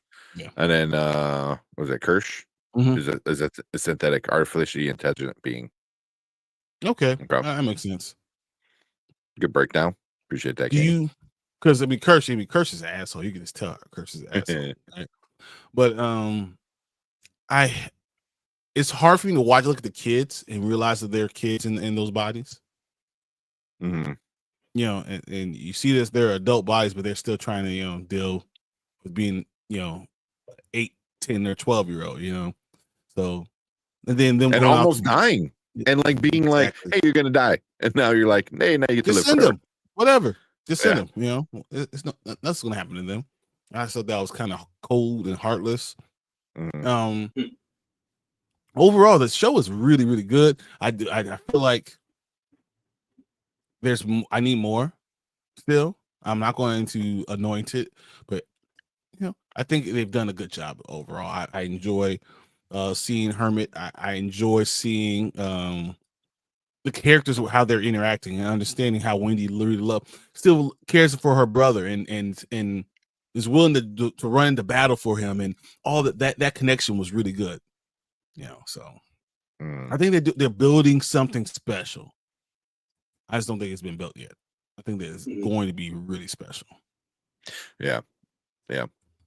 Like you see where I see where it's going, with Wendy and also with like some of the other kids, where they're kids, so they're still scared, even though they're like, superheroes at this point, and that's another thing, like with Wendy, where she makes a plea to go save her brother, and then once was it what's his name, the boy genius, boy Cavalier, boy Cavalier, yeah, like kind of says cool, yeah, do it, like it's almost like she thinks she is a superhero, like she gets a sword, quote unquote, from the paper cutter, whatever, paper cutter, yeah, and then her toy. And her toy, but the paper cutter thing reminded me of Megan from the first one. Boy Cavalier's a character I want to see more of. I think he's interesting. He's very interesting. I want to learn more about that character for sure. Yeah. Like I kind of want to see more of some of the what do they call them, the lost boys of all the other the hybrid kids. I'm really curious to see a few, because the girl who, while they're in that room and they're all kind of like just waiting before Wendy got them to go save the plane crash. They were all joking around except for the one girl, Nibs, I think. Nibs, yeah. Where she was like still contemplating like serious stuff, like life stuff, like everyone else is like joking around, like, oh, our batteries are gonna die one day, and she's like, like a week ago I was gonna die. I still remember that's a lot having cancer. I remember having cancer. Like, what are you talking about? Yeah, I felt like I was gonna die every day. Yeah, so I kind of want to see more of that, because I like how they explain why it had to be kids. Makes sense. Sci-fi reasons, it makes sense. It's always kids, but yeah, I definitely want to see Boy Cavalier, because I feel like he's a legit like wild card, like like he already said, like, I don't care about the money, I'm rich, I don't care about money, like he wants to have a conversation. But I think more than that, I think he seems like a person where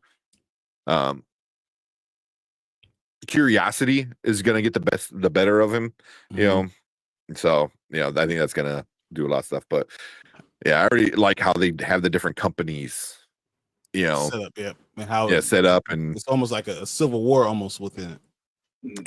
And I think it says like in the first episode, like that's what's gonna happen. It's like these companies are fighting to see who's gonna basically control humanity. So yeah. Dude, have you seen Morrow is such a villain? Morrow is a son of a bitch. When he sealed the door, when she's like, let me in, he was like, let me get my plan. I'm gonna seal this. Like, I was looking at him and I was like, you motherfucker. Morrow pissed me off. I hope everything horrible happens to him. And I was surprised because when the alien drooled on him, right? Mm-hmm. I thought that was going to eat through him. I did too. Yeah. And the fact that it didn't really interest me, and I'm still not exactly sure why that didn't happen. Mm-hmm. Him being a cyborg don't stop him. I mean, it's still, hydrochloric acid. It's like it should eaten right through him. It should have burned right through him. So like he got out, he was fine. I was like, man, I thought something was going to happen. That's kind of surprised me. Mm-hmm. But I think, besides that, I thought once he got drooled on, like he had this, like he's the actor that's doing it is doing a great job at being this asshole, but also like the moments where he almost dies, like he's right there where like you are going to die, and he just gets lucky. The stoic look he has, but also you see the fear in his eyes. Like dude is killing it with that, like he did it there, he did it he's listening to what's her name, was it not the mother, what do you call her, man? What's the mother? Mother? Mom. I think it was something right? like that. Yeah. It was like, and what he's listening to her like he believes 100% in her. Like nothing's going to happen. He's like, I'll follow you to the end, no matter how afraid I might be. It's because I'm flawed that we're in this situation. This is what's happening. Oh, you need me to keep these things together? I'm going to do it. I'll crash right into the earth. You want me to do that? That's what I'm going to do. Yeah. I thought that was just very interesting, and seeing where that goes, further how that goes, it's going to be really interesting. I think he just is doing an amazing job.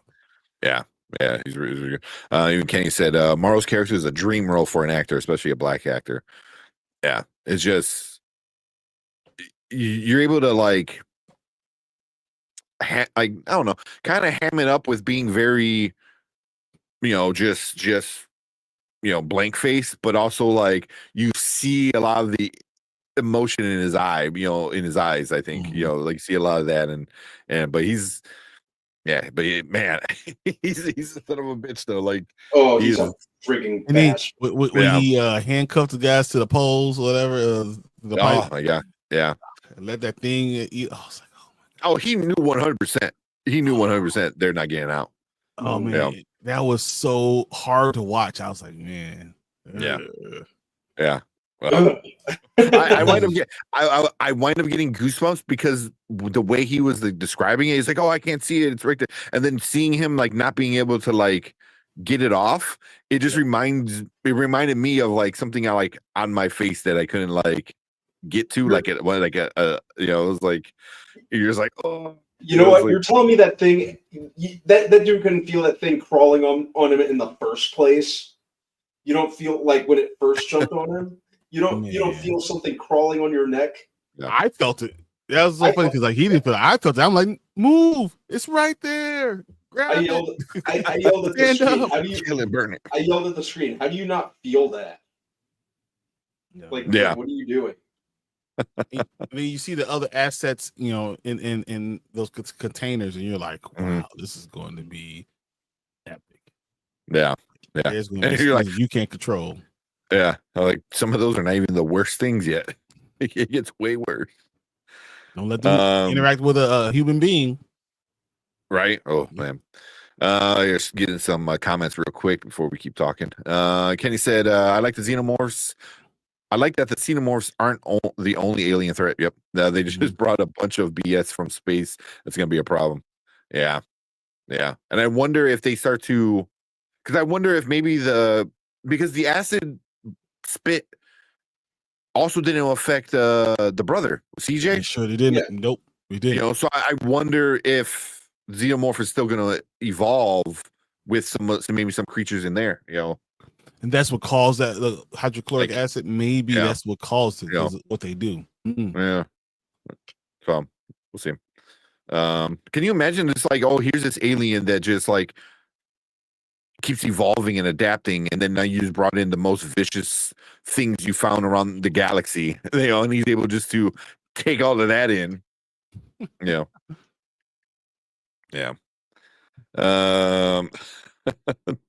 Beast talking about that movie. Yeah. Okay, said I'm ready for a boy Cavalier to come face to face with the xenomorph. Oh, that's gonna be epic. That's gonna be epic. He's so smart. I think he might make it somehow. He might still live. Yeah. She's a badass. Wendy. I like Wendy. I like her. Mhm. But she's a kid still, man. Naive and yeah. She's I'm trying to think of what she was before, at that first episode. She was what, 12 maybe? Yeah. Yeah. This was like about 12. Mm-hmm. Okay, said I'm interested in seeing where they go with Morrow's character. That dude is cold-blooded. Yeah. I like that. I just said I hate I hate that that they were kids. Young adults would have been better. Yeah, but with kids, you have that raw emotion, So, like as an actor, like that's gotta be kind of like fun to do because you're like able to act like a child, like in some of these situations. But it makes sense whenever you do the sci-fi thing where the brains are more adaptable, and kids can I think she even said it in there, like you can't do adults because they're too rigid. You can't do that exchange, but my Kids other are thing more is like, accepting of it. Their bodies are more accepting. They overly adjust for in their minds because they're still growing. So I guess it makes sense to how you can be a hybrid. Yeah. But my other thing is like, so they do synthetic like hormones because obviously there's no hormones because there's no brain, right? So there's no hormones, there's no nothing. That's why they have to put them in an adult body. But does the brain or the consciousness, does that age? You know what I mean? Because part of becoming a teenager and then an adult is not only physically, but it's also a lot of mentally, and it has a lot to do with they said they had and stuff like that. But there's no hormones. They said that we synthetically try to create those, but they Yeah. weren't part of it. We can't really do that. So it's like, what mentally, what makes you an adult? Is it the experiences? Is it the hormones? Is it a little bit of everything? So it's like, are these kids gonna stay kids mentally their whole life? They little like those, like for me, like being a sci-fi nerd, like those are like little questions. Those like, like what's gonna happen with them? Mhm. I don't know. There's two things that with Kirsch. Wendy and Kirsch, their conversations that were really interesting. One was when she's talking about her brother, and I think Wendy says, "My brother's not going to die." Kirsch was like, "Of course he's going to die. Yeah, old age, illness, something. All generation after generation, all we can do is watch them and then take names." Yeah, and she says, that was a good scene. But she says, "No, he's not going to die. I'm going to save him." Mm-hmm. I was like, "Oh, that is cold." Like you start to establish the character for who she was. We already saw her staring at her brother, always watching his back, always watching what's going on. Mm-hmm. And then when you establish that to go along with what she said, kind of let you know who she's going to be going forward. Mm-hmm. And then the other thing is when Kirsch said, I think I wrote it down somewhere. You used to be food, Yeah. And she says, "Me?" And he says, "Humanity, your lives were short and filled with fear. Then your brains grew. You built tools and you used to use them to conquer nature. You built impossible machines and went to space. You stopped being food. Or I should say, you told yourself you weren't anymore. But in the animal kingdom, there's always something bigger or smaller who will eat you alive if they had a chance. That's what it is to be an animal. You're born, you live, you die." Mm-hmm. Awesome. Yeah. Awesome. Yeah. Yeah. And we haven't even talked about Timothy Oliphant yet, who's was that Kirsch, whatever. Yeah, Kirsch, yeah. He I mean, he's an awesome actor. Everything he's in, he's awesome in. And him as this character is like really good, because that scene, I was like, oh man, he could be a problem or he could be an asset, or he could, what I think is that he might be both throughout the show. But yeah, he was good. He was good, especially in that really scene. Enjoying him like that, his acting and the way they created that character. I was like, man, this is fire. Yeah. Once again, it's set up to be such a good thing. I hope they really not, capitalize on this opportunity. But it's set up that this could be really, really good. Yeah. Yeah. I think so too. Can't say I like that the show is movie quality. It really is. Yeah, production value is amazing. It's so good. I like that. Like the locales and stuff, and the set design's incredible. Mm-hmm. It's something that you would. It definitely fits into the vibe that we're used to out of the Alien movies. So, in parts, I didn't even feel like I was watching a show. I felt like I was just watching a movie. Yeah. How much do you think it costed to make this first season of Alien Earth? The whole season? Yep. Jesus. I'm guessing it's gonna be like 15 mil an episode, maybe 20 mil an episode. Probably, yeah. What'd you say, B? 25 mil. 25 mil an episode. How many episodes are 8, right? 8. Yeah. And there's gonna be 8. It's $250 million for 8 episodes. Shit. I believe it. 250 million? Yep, for 8 episodes. Damn, was that 31 million? A little bit over 31 million per episode? Yeah. Wow. Over $30 million per episode. That's crazy.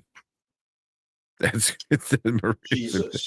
That is a lot of money. Because even like the high end ones on Disney Plus, like some of the Star Wars stuff, and that's like what 25. Yep. That they're doing. Even when you talk about Game of Thrones, House yeah. of the Dragon, you talk about $20-25 million per episode. $31 million per episode. Yeah. They said this costs more than Shogun. Disney spent more money on Alien Earth than Shogun. That makes Shogun sense. is complicated. Those are complicated,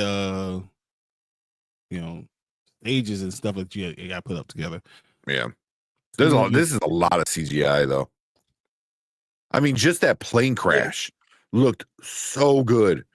It looks so good. Like, and it was like, how much money did that 10-second scene, actually, cost? So yeah. That's crazy. That blood sack bug was horrifying. I remember which one kept getting bigger and bigger. Oh the yeah. thing that was bigger, on that the bit him. bigger and bigger. I'm like, oh my God. Yeah, no, that thing sucked. Also, that poor cat, man. I was like, poor kitty. Oh man. You should have ran. Cats know better. They know how to get away. Yeah, right. I just said, but they're gonna be acting stupid when they're in danger. Yeah, I mean, but that's it's gonna happen. You're right, but that's also like, a plot device. Yeah, like they're gonna act childish, like they did with the little eyeball bug. Dude, you're Maria 100%. When that eyeball popped out, I was like, oh my God. Oh my God. Yeah. Oh, the one dude. I don't know what his name was, but the one dude who was staring at the plant thingy with the tail, and he was like sitting there. I was like, but something like that. Somebody who's a little bit older might be a little bit more cautious. Where a kid is like, you're told like you're gonna live forever. You have like this perfect body, and you can run fast. You could do all these things. Like you are a superhero in a sense. You tell that to like invincible. A 10-year-old, and then they're gonna start doing stupid things, So, yeah. Oh, wow. Okay. Yeah, he just completely gone. They probably had a computer problem. But yeah. I was more interested in the other aliens. I was too. They're going to be really interesting going forward. Yeah. Because I I wonder, because this is so early on in the franchise timeline wise, that all these other aliens are going to help make the xenomorph better, more Exactly. I want to know, crazy. how did we get the xenomorph from what we saw from Alien? Aliens, why did it adjust? Why did it just become what it became? How did it become what it became? Mm-hmm.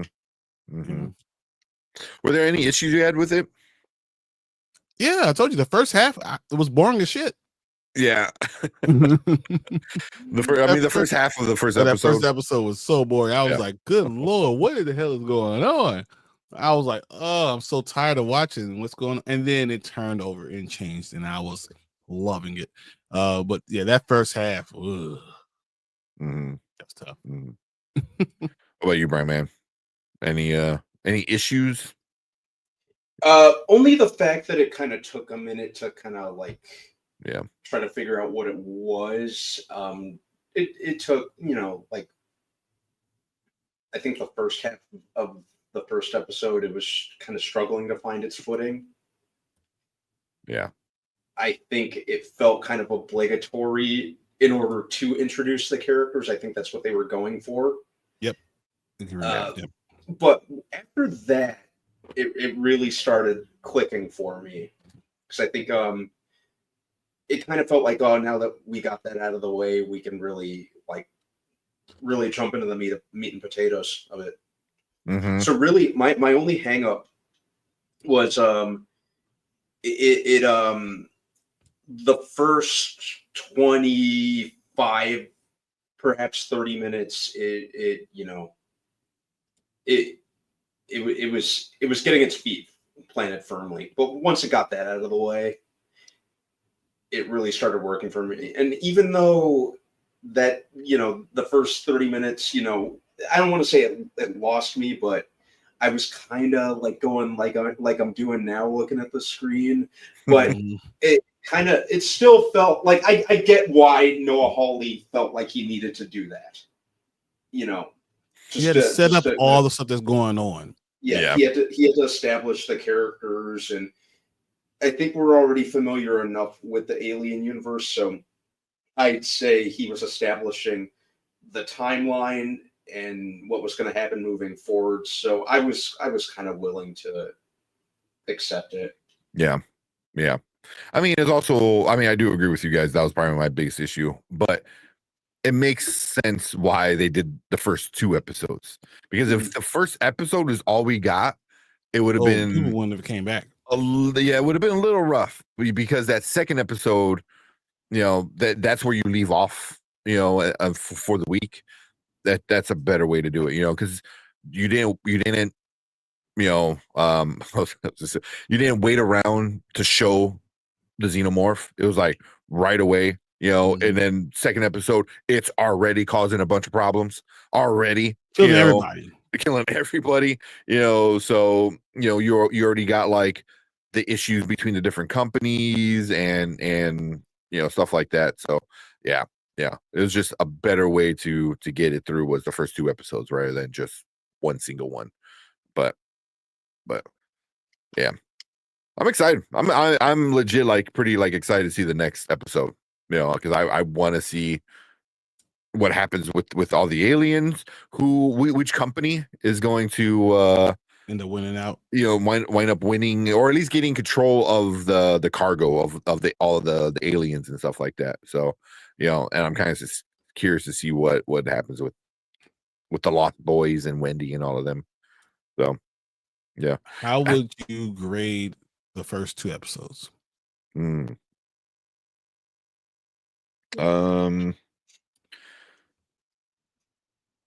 First episode, I'd say a solid B.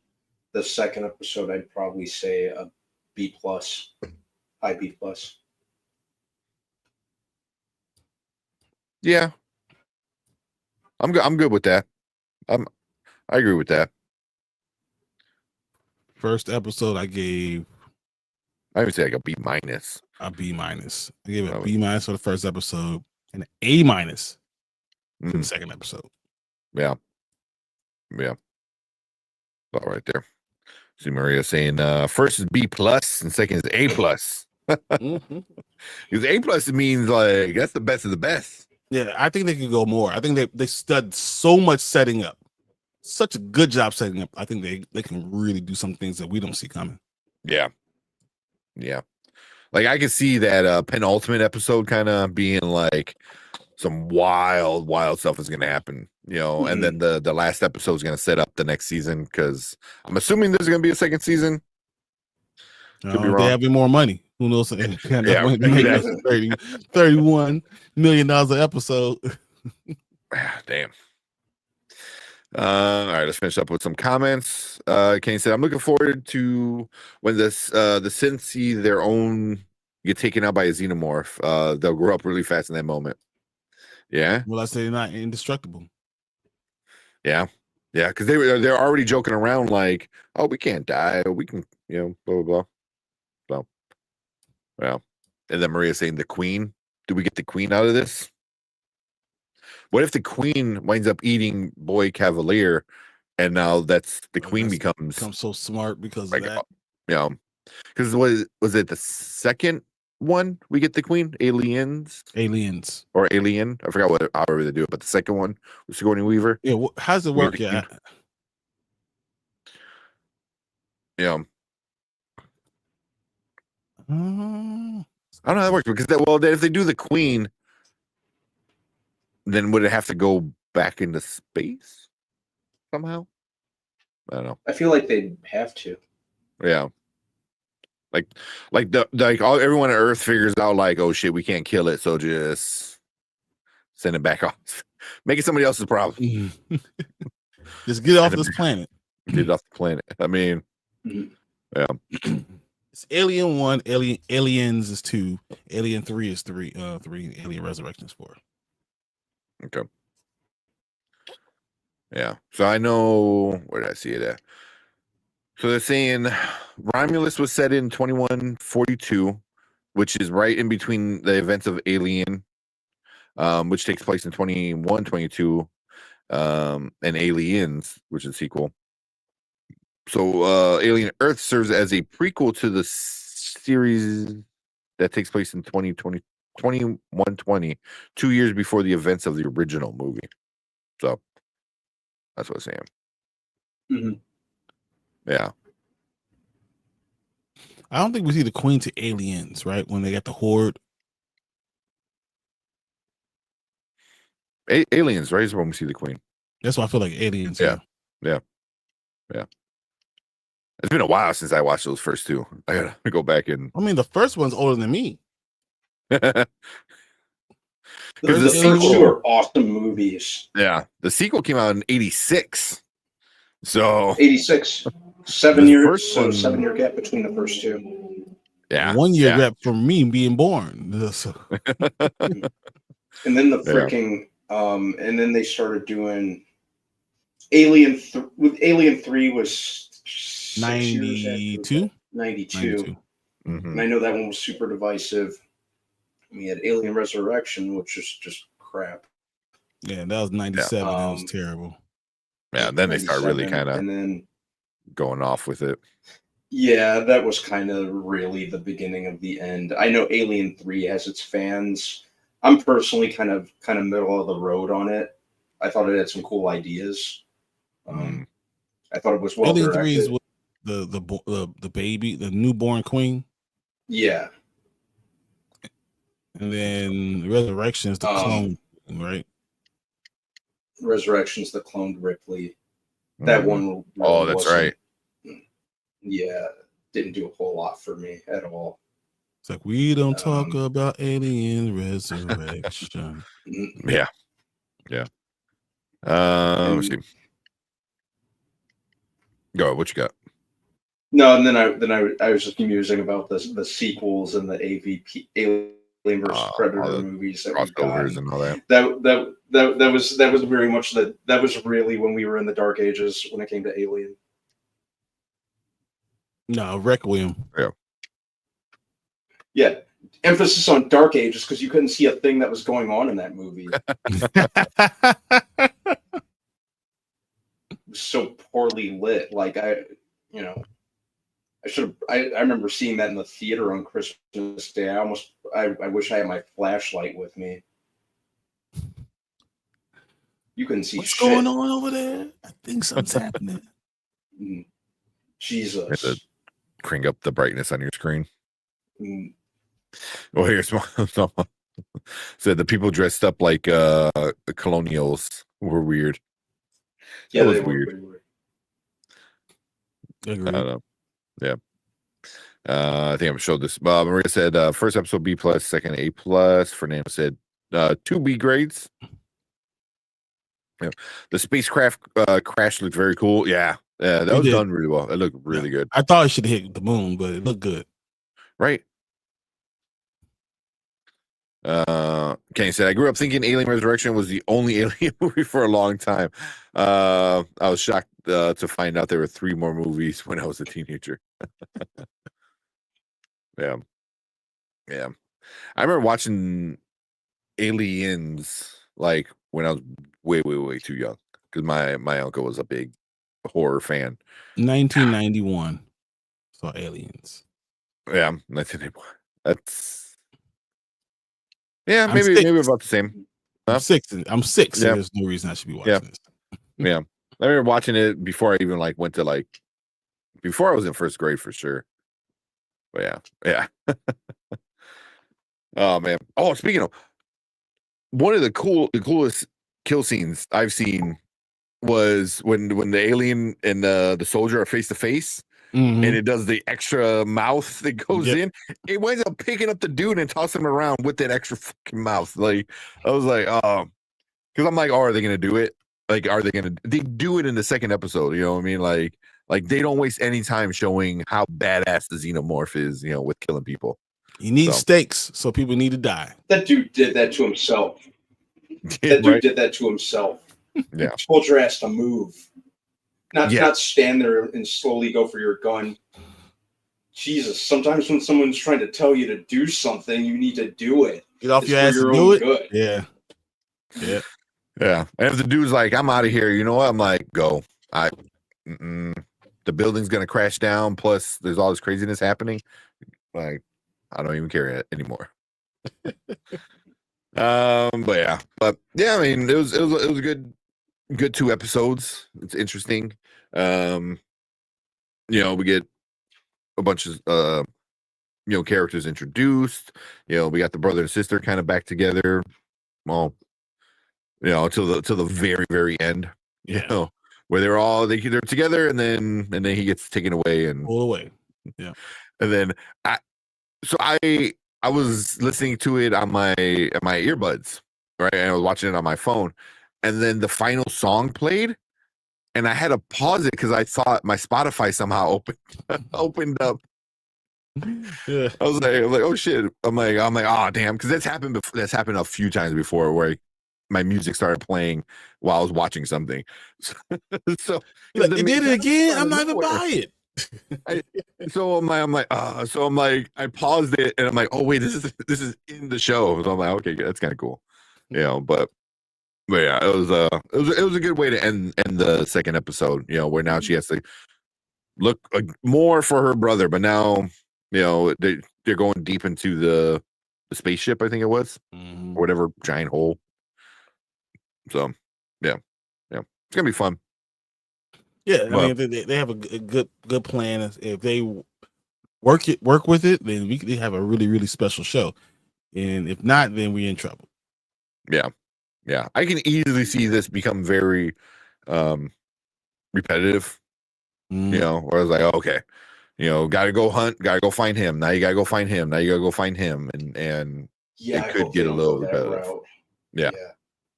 I hope they keep it fresh from episode to episode. Yeah. But cool. Yeah, you know, I think that's it for our first 2 episodes of Alien Earth. We'll definitely talk about this next Thursday when we get our 3rd episode. But we want to hear from you guys. So if you're watching on the replay, leave a comment down below. Let us know what you think about these first 2 episodes. Any good parts that you liked, any interesting, fun parts, any theories you might have, let us know down in the comments. Hit that like button, hit that subscribe button, come and join us every Thursday when we talk about the breakdown of the newest Alien Earth episode. But we appreciate everyone coming coming in, hanging out with us in the live chat. And we want you guys to stick around, and we're going to get into all your comments right now. What are you saying? I can't say. Yeah, I was 7 in 97. I knew my dad had a VHS. Yeah. Yeah. Well, my mom worked at Blockbuster and Hollywood Video for a while. So we got a lot of movies. And then, you know, me and BB worked at Family Video. Family Video. Movies, lovers love. Family Video. I listen to that thing a lot. Yeah, man. I hope whether it be Family Video, Blockbuster, Hollywood Video, anybody, if there's a new one, they need to bring back like that. Like, you know, because the streaming's cool, you know, but it's just, I don't know, man. Like, it's hard to explain to somebody who doesn't know anything but streaming that, like, on Friday you would go to Blockbuster, you know, go to the movie store, a pizza, and then we get our around, pizza, and then we'll be able to look and grab our movies and talk about it and watch as a family. Yeah, yeah. And then the disappointment of getting to a movie and there's not any like behind it. There's no boxes behind it. Yeah, meaning that there's none in stock, so like you're screwed. Or you go up to the person in the front and is like, hey, did anybody drop off blah blah blah, and they have to like rummage through the return pile real quick. It's like, and one just came in. Oh, I've been waiting for all this time. Yeah. Oh, that was like the best whenever they did that, when like somebody literally just dropped it in the mailbox. I always say, hey, no, Brandon, he's the one. It was his fault. Blame him for what? Anything. Didn't matter what was going on. It's Brandon's fault. We don't have any more. Whatever. Yeah, man, Brandon I know he didn't bring his back. You know, it was messed up. So we had one last one. So it's his fault. You got all the copies. That's funny. That's funny. I know with my mom, she was like an assistant manager at Blockbuster, so she would get a lot of the not the teasers. No, you get everything early. So yeah, all the early ones. Yeah, you get get a little time stamp at the bottom. I play video games. The video games, yeah. Mm-hmm. But yeah, that's why I was like, it's just so much fun, man. You know, and I think physical media is still trying to hold on. Mm-hmm. You know, I hope like that's a good way to do that. But, I want Earth Under Attack. Yeah, that'll be the next logical step, I think. I'm curious to see where they go with it. If it's going to be a full-on attack, if it's going to be something a little more citywide. Citywide. I guess I was going for contained, but citywide, I think is a better way of putting it. Yeah. I would rather them keep it on the spaceship, keep it making it like we see how the Queen loses in this show, but we see what makes them into the alien that we saw in the movies later. See, that I'd be completely on board with. I'd be completely satisfied with that. I'm not sure I'd want like a global attack, because just because we've seen that tons and tons of times. We'll have to call Will Smith. Yeah, we'd have to get Will Smith, right? So if they keep it contained to where it is, you know, I'd be fine with it. I've always liked, if you think about it, it would fall in line with what we've gotten with other Alien movies, because it's always been kind of set in one area. The first Alien movie was on the ship. Aliens was a little bit more wider scale, but still kind of contained to just you know, a small location. Going forward, I think they always kind of did that. So I'd like for them to kind of stick with that. Mm-hmm. Yeah, same. I think we won't get that if they plan on doing a season 2. I think it'll be at the end of the season. Mm-hmm. You know, where next season would be like finding a way to contain it or get rid of it or send it off planet. So, yeah, I think yeah. I'm curious to see how Noah Hawley ends this, because I feel like a lot of his stuff is pretty self-contained, but it does potentially lend itself to another season. I felt like he did that with Legion. Fargo was like always contained because he did an anthology style. So I think he's good at that sort of thing. Mm-hmm. So yeah, he could probably do it in like 3 seasons. Like, I say 2, and at the end of 2, you send the xenomorph off into space. Yeah, have it lead into the movie or something. Exactly. Yeah, that'd be a good way. Okay, says, "Say Maria, I want xenomorph to get off this ship and into the city ASAP. I need that chaos." Could be, but I think it's gonna have to do a lot with the synthetics and the cyborgs, like the non-humans, and because we already saw it before in prequels, where they don't mess with them as much because they know they can't lay their eggs, or face huggers don't have effect on them and stuff like that. So yeah, it's gonna be interesting for sure. And Maria says Red Box is a thing. No, I haven't seen a Red Box in a while. I know they filed for bankruptcy or liquidation or something like that. Like, was it a couple of years ago?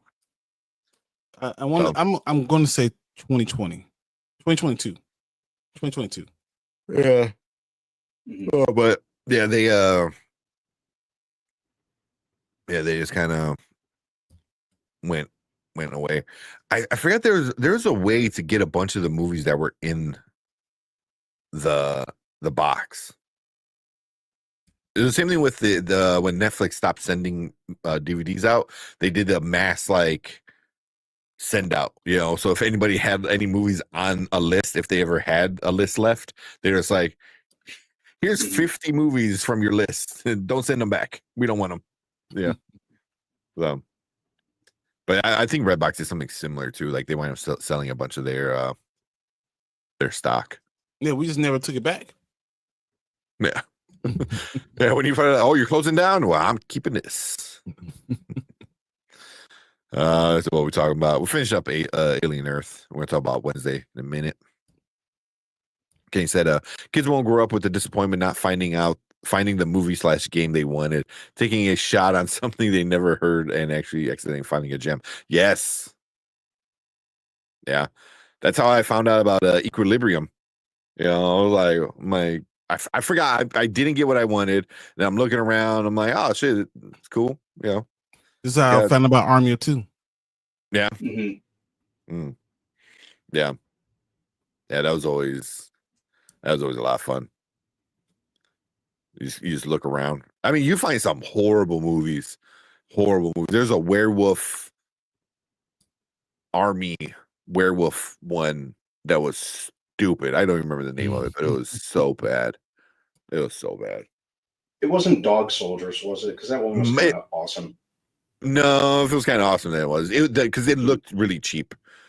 But it was like werewolves and stuff but it had to do with military. Because I know there's another one that was out with like Nazis and werewolves and stuff like that. That one was pretty cool. This one was just bad. I was so pissed off. I remember going back to Blockbuster. I'm like, y'all need to just get rid of this because it's bad. And you say that to your mom. No, she already left. Because she worked at a different one that I wouldn't go to because she didn't work by like our local one. So like I would like walk down the block and go to that Blockbuster. Oh man. Also, if anybody still has a Blockbuster card, like the actual card that they give you, I think they're worth like some money. Like collectors like want them. So yeah, I don't know how. I mean, you're not gonna like last week. Yeah. No. Oh my God. Really? Yeah, I still have mine somewhere. Yeah. Let me see. I mean, you're not gonna like never work a day ever again, kind of rich, but you can make some money.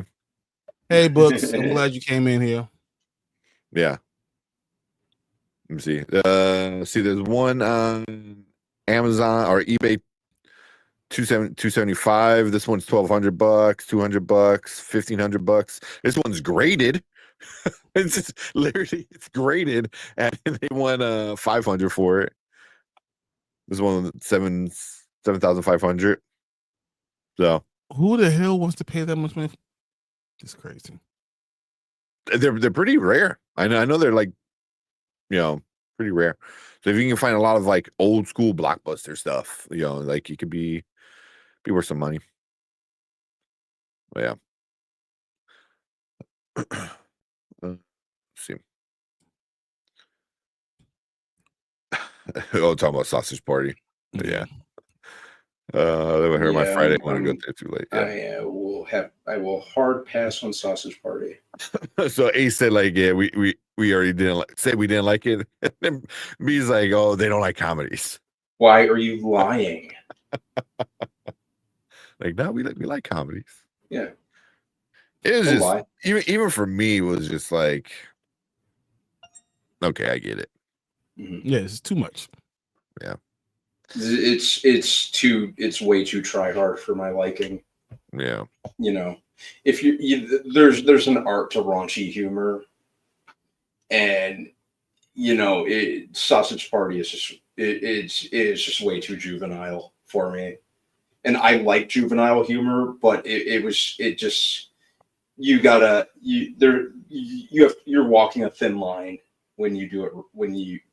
It was just, like I said, too heavy-handed for me. Yeah. Yeah, it was. If you have a Blockbuster card in mint condition, go get your $1,500 books. There you go. Books. I don't know. I think I have mine in my dresser drawer along with a bunch of like my other old cards. I don't know. It's got a little sentimental value. Man. It has no value to me. I will let it go. Where we at? Some Bob's Burgers. Seen that one yet? Anything like I liked it. What you talking about? Why are you lying? Yeah, Why are I you love lying? Ted. We've said Ted. we like Ted. Don't you lie? Did you like it, Brian, or you didn't like it? I didn't watch it. Okay. But I had no problem with Ted at all. Yeah. Especially like the movie. No, Ted I liked. The show was really good. The show was really good. I thought the first movie was hilarious. I thought the second one kind of got shat on, but I liked the second one. I had fun with the second one. And I liked the show. The show was really good. Yeah. It was really good. A lot better than I expected. I expected just kind of a lot stupid, and it is very stupid, but it's pretty good. And I like how it has like that old school sitcom kind of vibe to it. Yeah. That's what was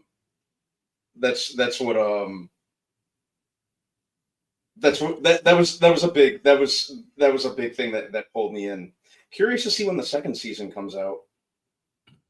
He says because I asked about Ted, Brian just said yeah, it's okay, nothing special. And I felt hurt because behind that. That's it. He said it was okay. He didn't say he disliked it. Yeah. Well, you didn't even watch it, so you can't even I'm talking about. I said the movie. Ted. The movie, yeah, was okay. It was good. Actually, I think I liked the movie more than anything, but it wasn't something that I was gonna reach out to go find, to watch the TV show because I had other things I was gonna watch. Yeah. Mm. Yeah. It was very I looked at it as a 2-hour Family Guy cutaway scene, and I mean that in the best way possible. We should have just randomly in our show. What's that? Chicken cutaway fight. Scenes. Yeah, cutaway scenes or a chicken fight. Just right now, just us three fighting a chicken. Just it goes on for like 5 minutes. 5 minutes. We go get something to drink. Watch the fight. Watch the fight. Oh man. Yeah. Besides South Park, I really can't think of too many people that do actual review on comedy shows. It depends on what the comedy show is. Mm-hmm. Yeah. I'm trying to think of what's a good comedy, because even South Park is pushing. It's also animated comedy, which is a super super niche kind of thing. even for South Park being like 27 seasons, Mhm. there's still like people that are like, oh, I don't watch animated shows. So like, fine. But I like comedies. I just don't like Brandman said, like that try hardy stuff. Like the Sausage Party. I watched it and I was like, kind of at the end, I was like, hey, yeah. I was like, okay, like I chuckled a few times, but it just wasn't. It was missing stuff. Where rather like the guys from South Park, when they do a comedy, like there's layers to it. There's a lot of silliness to it as well. Basketball, I love basketball, but that's a very stupid, silly movie as well, but yeah, I don't even remember Sausage Party getting any laughs out of me. And I'm kind of easy to please sometimes when it comes to certain type of comedy. But yeah, I don't even remember getting a chuckle at a Sausage Party. Yeah, I watched it all the way through just the one time and decided that was enough. It just wasn't my cup of tea, unfortunately. And I was kind of curious to see it because I like the R-rated animated movies from time to time. Yeah. But like I said, you got to do it. You got to do it right. Yeah. We're talking about their Blockbuster cards now. If you got it, I mean, I would have to look on eBay and actually like see if because people can sell something for $10,000. Doesn't mean that's what it's worth, so you have to see like what people are selling for. But I remember seeing like somebody having a Blockbuster in like really good condition and it sold for a lot of money. So like, and by a lot of money, I mean like a couple $100. $2,000. Can you do $1,000? I think $1,500 is probably where I think the most you get out of that. Yeah, if you get like an old school like Blockbuster card, yeah. I swear I have a Blockbuster card in perfect condition. Check the internet, see how much it sells for. You'll be surprised. Yeah, there you go. I may have mine right here. Yeah. The fact that you have it in your wallet right now is crazy to me. Maria said, do people ever make money off of baseball cards? I sold a thing of basketball cards, of Michael Jordan cards, for like maybe $900, like 2005. That's not bad. Yeah, but people buy anything. Like if I've looked online, if I wanted to sell my Blue Marvel, comic, I have like 4 of them are graded and 1 of them's not. If I wanted to sell that, I could get $5,000 from it for it. It all depends on the rarity and the condition. As soon as you get a 9.8s, you get 9.9, and all of a sudden it's worth it. Yeah. Like one of these that I have back here. Actually, I think it's the one covered up behind Venom. Like that's the first time you ever see Miles in a comic. It was, but it's not issue 1. It's like a issue 4 of a prelude kind of thing. So it's not like they expected it to be a special comic. So when Miles got big and stuff, then the comic started getting worse stuff. But by then, a lot of people were, throwing them in boxes, no big deal. Kind of, it was just a regular comic. Spider-Man number 8, 4. Yeah, it was like I was gonna say like 3, but 4. Yeah, it's with Miles standing there with no mask, and then it's like I think like Thor and the Ultimate, some of the other Ultimate Avengers were behind him. But that's the first time we see like Miles, So yeah, because like the one next to it there, this one, like that's Miles number 1. Like that's the start of his story. That's not worth as much. Nope. Yeah, I have both of those. So yeah. So like here is when they actually kill Peter Parker in this episode. Same thing. It's not worth that much because they knew it was going to be a big issue because he dies. So yeah. But yeah, comic books, cards, a lot. One of my friends, his kid has a lot of basketball cards and baseball cards. So, and especially now, like because of Pokemon, like other cards are becoming valuable again. I see people breaking boosters for baseball, football, basketball, stuff like that. Let's get to Wednesday, so before it gets too late. Get too late. Let's talk about baseball cards. All right, Kenny. Appreciate you. Thanks, Kenny. Good night, guys. Yeah. You want to talk about the show and then we'll watch the trailer after? We'll call it a night. Yep. All right. Sounds good. And one day we'll do Bad Guys too. One day. One day. We'll see. All right. Get going. All right, what is up? Welcome to the Spoiler Kings. My name is Tim Kramer with Brandman Brandon, Brian the Grizzly, and we're going to talk about Wednesday, season 2, part 1. So we got the first 4 episodes of Wednesday over on Netflix. Just picks up right the start of her new school year. New problems and all that. Wednesday stuff, but we get a lot more of the family, which is pretty cool. So we'll discuss a little bit. But first we'll start with Brandman. Just what you think about the start of the show. I like where they pick up. I like how they pick up with Wednesday more or less being worshipped and her just absolutely hating it. I thought it was true to the character and how she'd react. Jenna Ortega is I think she's very, very much in her element the second go around. Not that she wasn't before, she knew exactly what she was doing early on. Mm-hmm. I like that. I like where she is with losing her psychic abilities. It kind of makes things a little more interesting for her. So I think her kind of losing that ability was a good idea. I like that we're I like that we're seeing more Catherine Zeta-Jones as Morticia. She's easily one of my favorite things about this season. She's great. I know that Angelica Houston is widely held as the gold standard. I'm kind of ranking, and I don't really like comparing, actors when it comes to a certain role, but I like what she's doing with the character. Mm-hmm.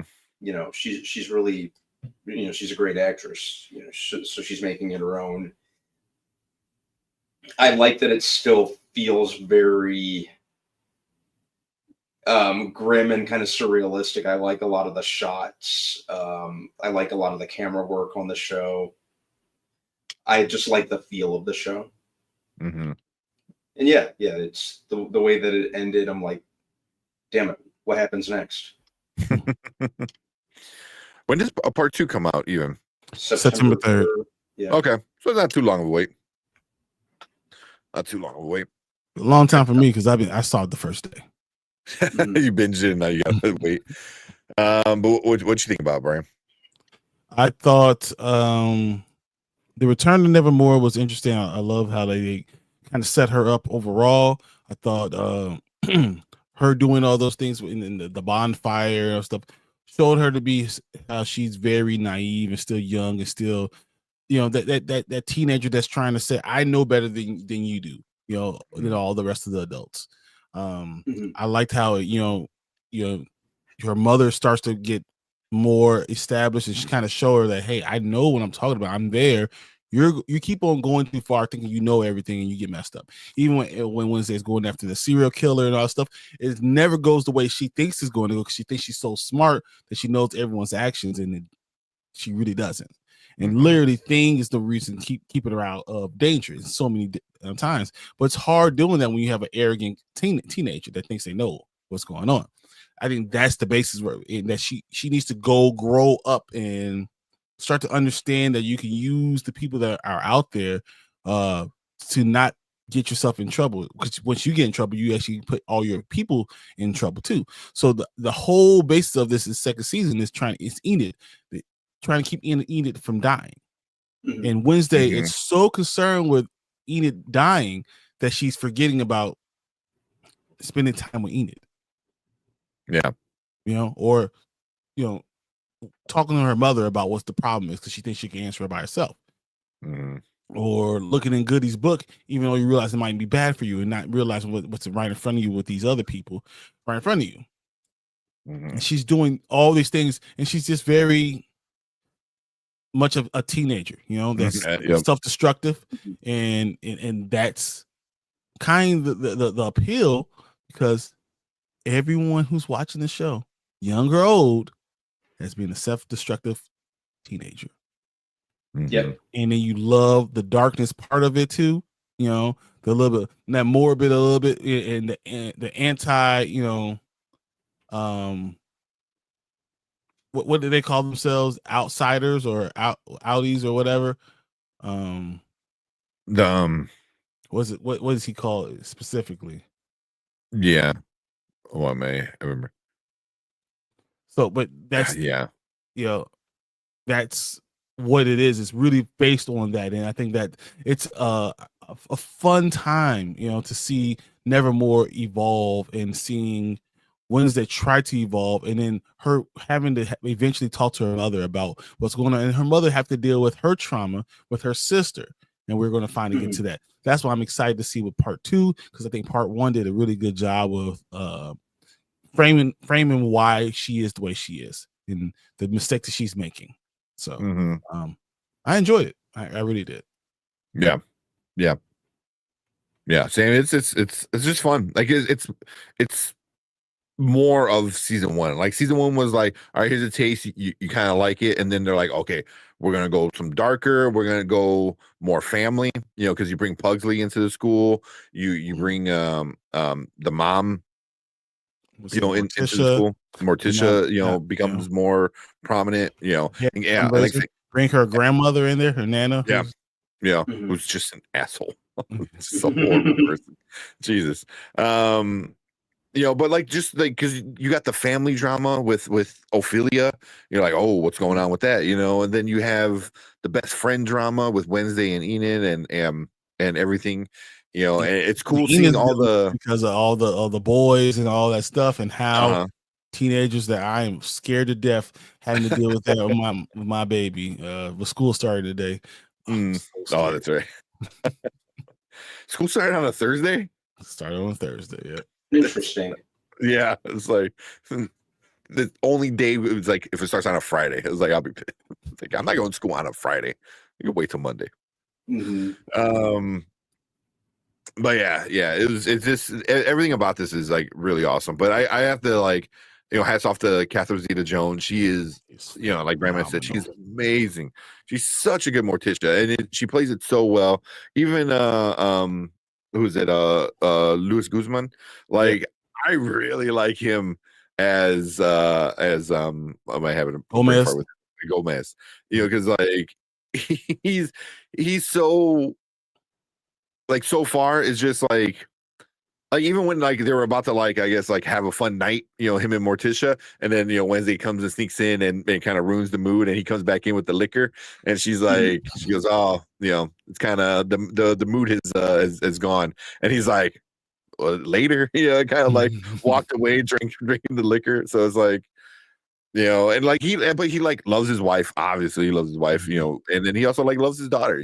So like he wants. Once again, another thing I can totally understand from like all parts. I'm like, man, that's we all understand. That's what I like about the Addams family. They're as weird as they're considered, they're a pretty functional family.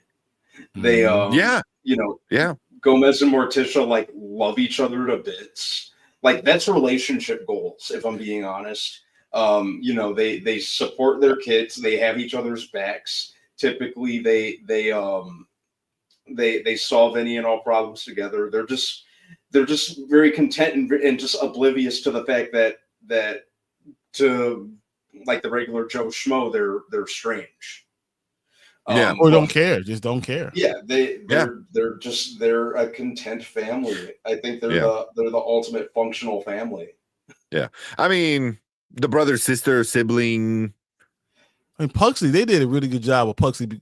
They did 18 inches and how you figure how you could deal with him, and then having his own storyline and adding the zombie interesting part of it. It's fun. Yeah, and him not being outside because not just so when you have a sibling who's hugely popular, it's a hard time for that next person, next kid coming up, right? Because the school is all about her or them, whatever. So him having that feeling lost, needing to find a place that he belongs, made you understand exactly about the zombie. It made perfect sense. Yeah. And Fester in the last episode was awesome. I loved him in the Ludi, man. Yeah, I love him having the lunch lady fiending for him. I was dying. I thought that was awesome, man. So those are great parts. Yeah.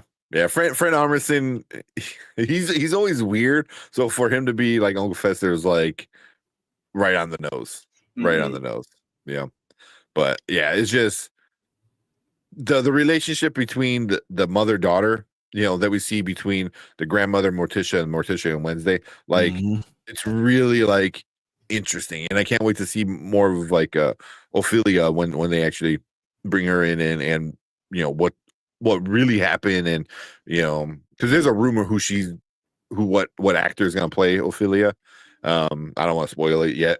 So that's going to be kind of interesting, and I feel like that fits a little too on the nose as well with everything.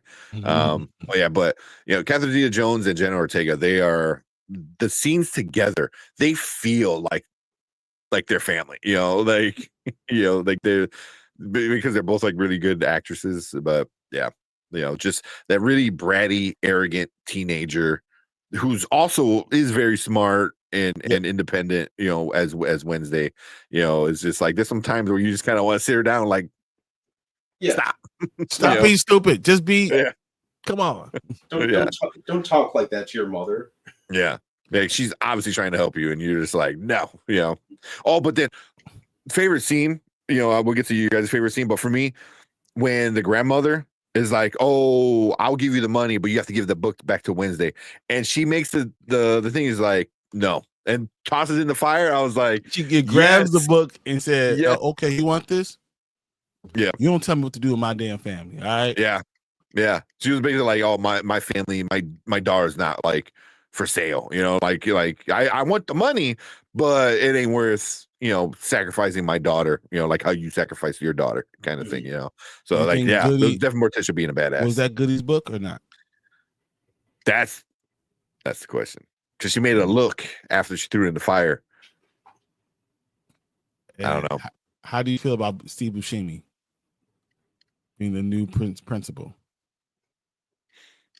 It's Steve Buscemi. Exactly. Steve Buscemi.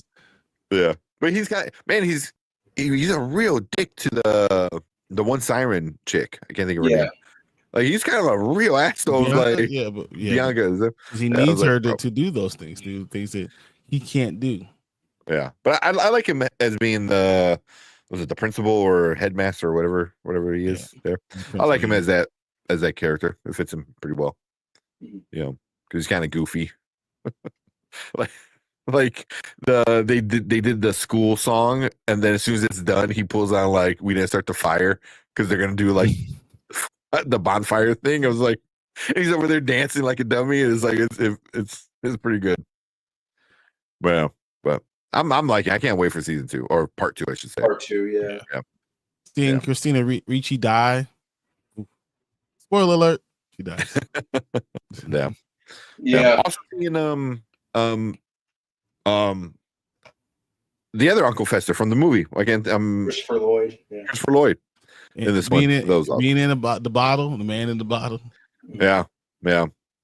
So we got we got Christina Ricci, we got Christopher Lloyd. When's Angelica Houston going to show up? That's my question. What if she is Ophelia? That would be awesome. That would be awesome. That's not who it's rumored to be, but that would be awesome. But yeah. But I think she's a little too old to be Catherine Zeta-Jones is younger. How old do you think Catherine Zeta-Jones is? She's like 55. 55. Yeah. Still, she looks great in Morticia. Yeah, she does. Yeah. Unbelievable how good she looks. I'm like, how? Yeah. How? Catherine Zeta-Jones. Yeah, she's knocking out the party. Who's like somebody who's kind of been out of the spotlight for such a long time. Like her coming in and being this role that is just so fitting, for her. But yeah. All right, so tell us who this significant person supposedly playing Ophelia could be. Oh, I mean, if you've seen the rumor is Lady Gaga. Lady Gaga, yeah. Because she's on the casting of everything.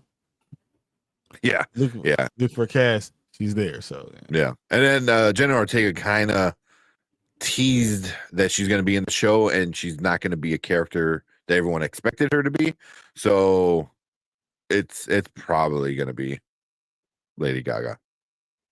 And it fits. I can see her being,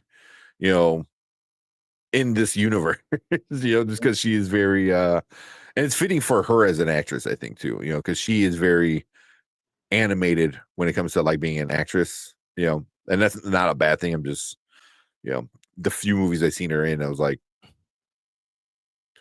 she was never the problem in the movies that were she was in, so yeah. I don't know. Any good scenes that you guys liked a lot, or anything you want to see in the part 2? I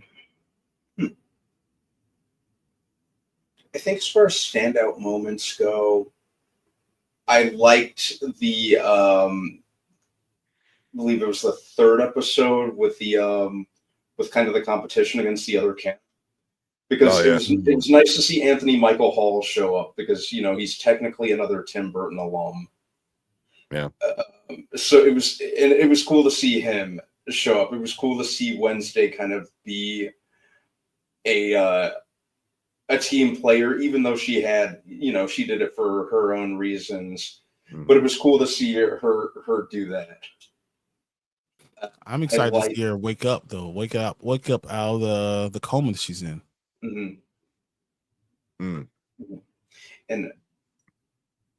pretty much everything with the first episode, like when everyone was trying to like celebrate Wednesday, the ceremony night after she had gotten her book back, her manuscript back, and she's like, "What are you guys doing?" Basically, I'm like, how do you not have a copy of your manuscript? Yeah, seriously, that too. I thought it was like, yeah, and leave it at home. Yeah, leave that at home safe. Yeah, seriously. Yeah, anything I write, I always make a backup of. Well, I guess she was doing it on the typewriter, so. But still, you go to Kinko's for $1. Exactly. Get a copy. The one thing that like really irked me, and it wasn't because the show did it bad. It was they really treated the thing like horrible for most of the first few episodes. I was like, man, like the only one that actually like enjoy hanging out with the thing was the roommate. Enid. Yeah. So thing, but that's what thing is known as, because they all take it for granted, and that's why he's going to run away, and then they're going to go out and try to find him. That's a huge part of the entire thing. Yeah.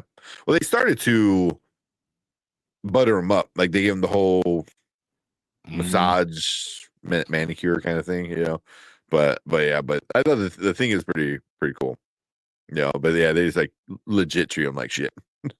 Look at this one. Literally, he like they show what's his name? Like hitting him with the golf club, and it's like he just goes flying and slams into the tree. And all he says is like, I'm sorry. My good boy. You find the ball? Yeah. So but cool. Anything else, guys? Nope. I am good. I'm excited by it. September 3rd. I'm glad that we get everything we've got. I think the kid Hunter Duhan is doing a great job. Emma Myers, I'm enjoying her, and Jenna Ortega, of course. I think they're just all doing it, but there's nothing better than Catherine Zeta-Jones. And I think they're doing a good job as they're going along. I'm excited to see it, and I'm going to be sad when it's done. Yeah, it sucks. We have to wait 3 years for 8 episodes. Like you gotta fix that, man. You can't. I mean, we have a big star. It's hard Yeah, getting them all there. Yeah. Ain't no one else doing anything else besides Jenna Ortega, so shouldn't be that hard. Yeah. Well, Isaac Ordonez is growing 8 feet tall. Puberty hit him like a semi truck. Yeah, man. That's what happens when you wait 3 years. Like Brian said, he's gonna be freaking taller than Lurch like next time. Season 3. It's like, oh look, there's Lurch and his son. I was like, oh no, wait. Yeah. Is it what? Yeah. Pugsley? You go, yeah. Yeah. But even if you give us a spinoff, give us a Fester spinoff, and that'd be fun. You know, or prequel. A Pugsley spinoff. Yeah, I'm surprised they haven't announced any spinoff or anything yet. The show certainly caught on enough. Mm-hmm. Yeah, I mean, you can do a prequel with Morticia and I might have such a brain fart. Gomez. That's what they're doing right now, you know, with them seeing and going through what their early years. But I think that's good. You can talk about that more. You can go to the future. You could go with Bianca. You could go with Agnes. You could go with their freshman year. You could go with a lot of different choices. So yeah. I think Brian said, I'm surprised they haven't already announced a spin-off or two. So we'll see. Maybe at the end of September, sometime in October, they announce something like that, or whenever the next Netflix celebration event is, they might like, hey, we're doing this, and this, like a whole Adams thing. So, but cool. You know, we'll talk about the part 2, the next 4 episodes. I'm assuming it's 4 episodes of Wednesdays, sometime early September after we all watch it, because that September 3rd is what, Wednesday. That's funny. And so maybe that Monday after that we might talk about it, see how the season ends. I'll watch it Thursday, so it's okay. So whenever you guys are ready, you watch it on Wednesday as it comes out. Midnight. Let's go. There you go.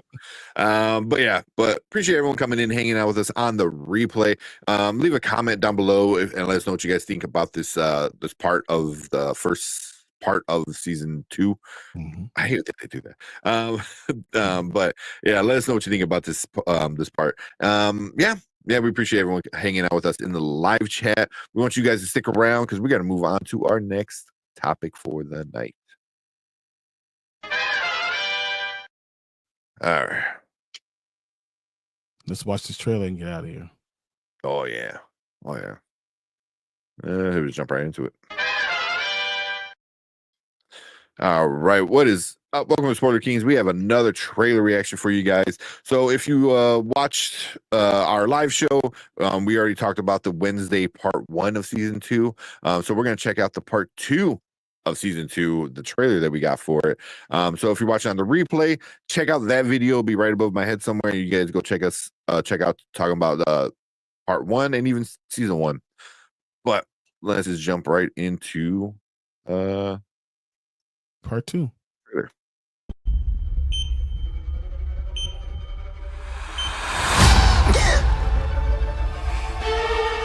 Rise and shine, sleepyhead.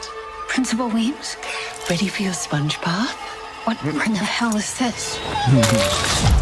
This isn't hell, Miss Adams. But I understand the confusion. If I'm not dead, then why are you here? Because I am your new spirit guide. Surprise! Tyler's still out there. He has plans to kill both of us. I'm going to fix it. Fix it? You're the reason he escaped. She's got a point. Stay out of this. Who are you talking to? No one.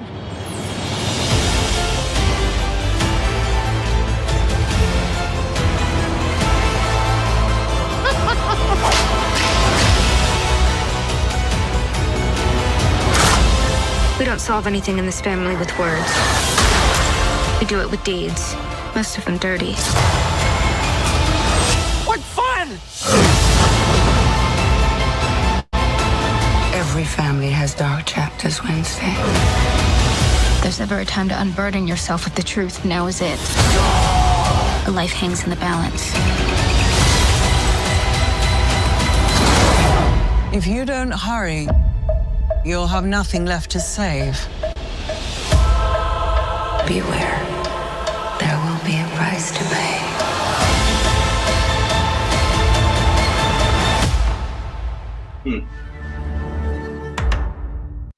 She kind of sounded like Lady Gaga with "Beware, there's a price to pay." It sounded like her. It did sound like her. Yeah. Yeah. Also, this looks good. Also, they kill me with the instrumentals of popular rock songs throughout the ages. Yeah. This time it sounded like "Don't Fear the Reaper," especially with the cowbell near the end of it. But, dude, I love seeing cellos being played. Violin is cool, but the cello is just awesome. And this is my first time watching this trailer. I didn't know quite where they were gonna go, so it looks like Wednesday's stuck in like limbo or some form of purgatory. It looked like at times. She's in her coma. When she wakes up, she'll be getting out of that coma, but she's still gonna have that spirit guide with her, which is an old principle from last year. Yeah. I'm glad they brought her back though, because I was like, how do you get rid of like an actress who's like really popular right now? Yeah. You know, so glad they're bringing her back. But yeah, the only thing is like, I kind of not a big fan of them bringing back was it Tyler and him being the Hyde and him getting revenge. It was like I kind of wish I kind of thought that was over and done with. They're going right back to the well with that. That's true. Yeah. So yeah.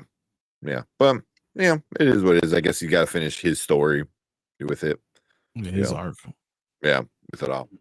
But yeah, it looks good. It looks good. Pretty excited. Yep, me too. Sounds fun. I can't wait to see it. September 3rd, my baby's birthday. Yeah, mine too. So, yeah. But that's why I won't be watching Wednesday on that day. Wait till that's the 4th. Exactly why I will be. There you go. Hey, your baby's a lot older than my baby, so. Oh yeah, real quick, are your daughters like watching Wednesday? Are they interested? Do they like In it? love. Okay. In love. That's They good to won't know. let me. I was watching the next episode. They're like, "What are you doing? It's time to go to sleep." No, I am not going to sleep. If Daddy watches it, I'm watching it. Nice. That's cool. That's cool that they like it. You know, because Wednesday is a pretty cool character, being a strong young woman. You know, maybe to a fault at times. You know, but it's pretty awesome. That's good to know. But cool. Yeah, we want to hear from you guys. So if you're watching on the replay, leave a comment down below. Let us know what you think about this Wednesday final part of the season. And make sure you guys hit that like button, hit that subscribe button, come and join us live when we talk about this the second part when it comes out in September. But we appreciate everyone in our live chat hanging out with us as well. We want you guys to stick around because we're gonna move on to our next topic for the night. All right. Yeah, I forgot to ask you, like, if your daughters were watching it during the reveal. They love. I didn't. Yeah, that's awesome. That's cool. They're like, "Let's go buy some more Wednesday stuff." Like, yeah. Also, I forgot to mention. So, I have the Netflix where I get commercials every so often, which is so annoying because, like, in episode 3, I think, like, they put a lot of commercials in it, and I was getting really effing annoyed. And there was a lot of Wendy's commercial, right? And then they kept showing this girl. You know, I forgot what her name is. She was the stalker. I'm like, well, are they doing this because of Wendy's? Because she's a little redheaded, pigtailed girl. Yeah. She's fucking Wendy's mascot. So it's like, are they doing that Holy because shit. because like they have this like sponsorship with Wendy's, and I was like, they kept showing her, and I'm like, why do they keep showing Wendy's?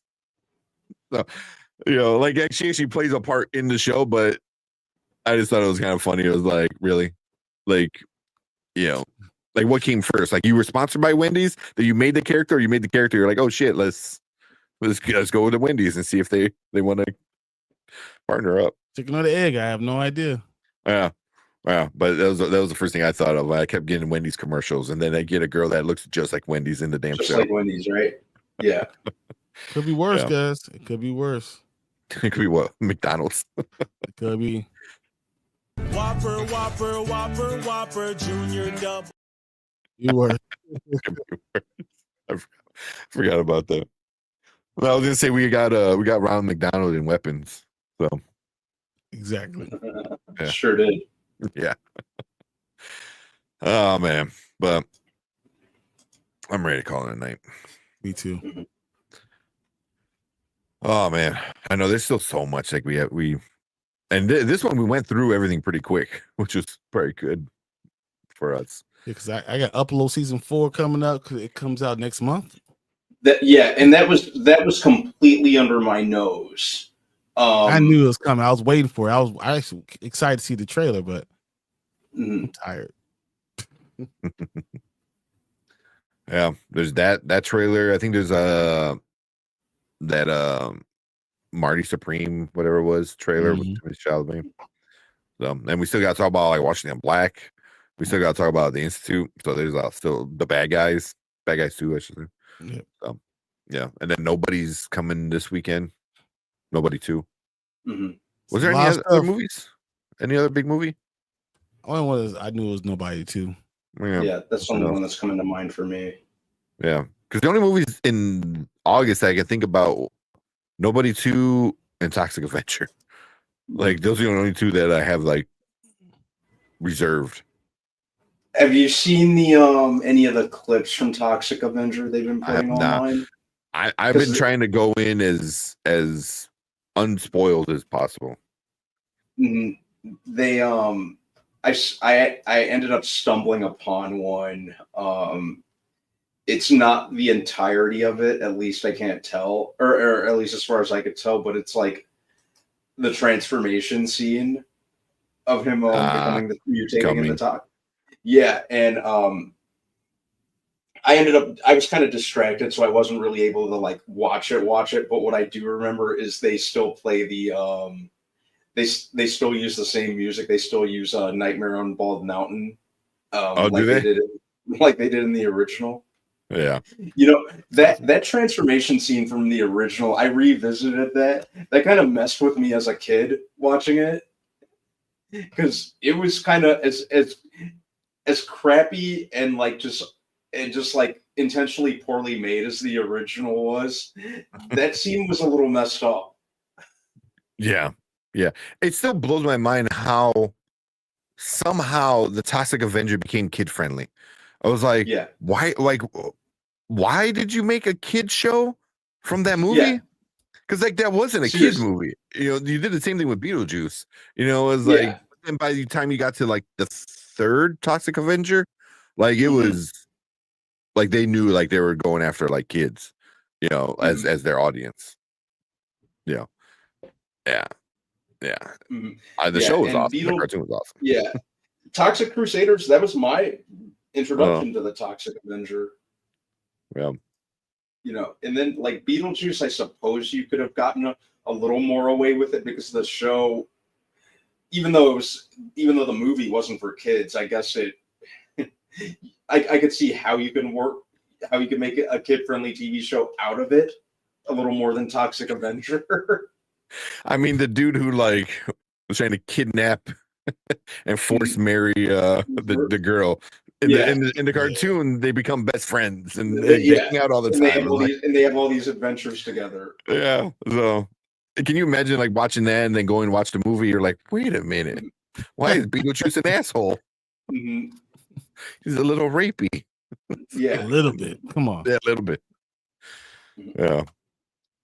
We're finished off with Sully Streams. Said just watch episode 1 of Alien Earth, and as someone who claims it's their favorite franchise, I'm intrigued. Yeah, I watch episode 2. Watch episode 2. A lot better. A lot better. Watch, yeah. Episode 2. After episode 2, you're like, you're ready. You're like, okay, I'm sold. Because episode 1 is half good, half okay. Yeah. Episode 2 is where it's at with the graphics, with the story, and the action, and everything. Episode 2 was like, yeah, they knew what they were doing. They are like, oh, we have to do episode 1 and 2 for sure. But cool. I'm ready to get out of here. Yeah. Appreciate everyone coming in, hanging out with us. Yeah, you know, it was kind of a chill night. But yeah, we appreciate everyone. We had a lot of comments at one point, all coming in at once. So I'm sorry if I missed over some of the comments. I'm sorry. I had Danny and Anzo doing one letter chats, which spread out that chat log pretty big, but it was funny. It was funny. I was laughing. But we appreciate everyone coming in, hanging out with us. We will see you guys on Saturday. Hopefully, I'll be there. We'll do Harry Potter. Should be there. I'm going Saturday. I'm going to the Goofy movie anniversary of. Yep. So yeah, and then Sunday I'm going to. As long as he comes back looking like Powerline, who cares? I got the glasses. I got a T-shirt, and oh, that's awesome. That's awesome. Yeah. So I'm gonna try because I'm going to the Air and Water show, obviously. Yeah. What is it for you? It's just going to your roof. Yeah. Yeah. I love the Air and Water show though. I can't wait. My kids are a little bit older and take them. But cool. Yeah. But we'll be here Saturday watching more Harry Potter coming close. We're what 6. I want to get it done because I want to get the Expanse started. So yeah. I'm pushing we're getting it done. Yeah. But yeah, we appreciate you guys. We will see you guys on Saturday, Harry Potter, and then Monday with some more movie reviews, all that fun stuff. But have a good weekend, and we will see you in the next show. Later. Peace. See you guys. Don't forget to like and subscribe. We're out here.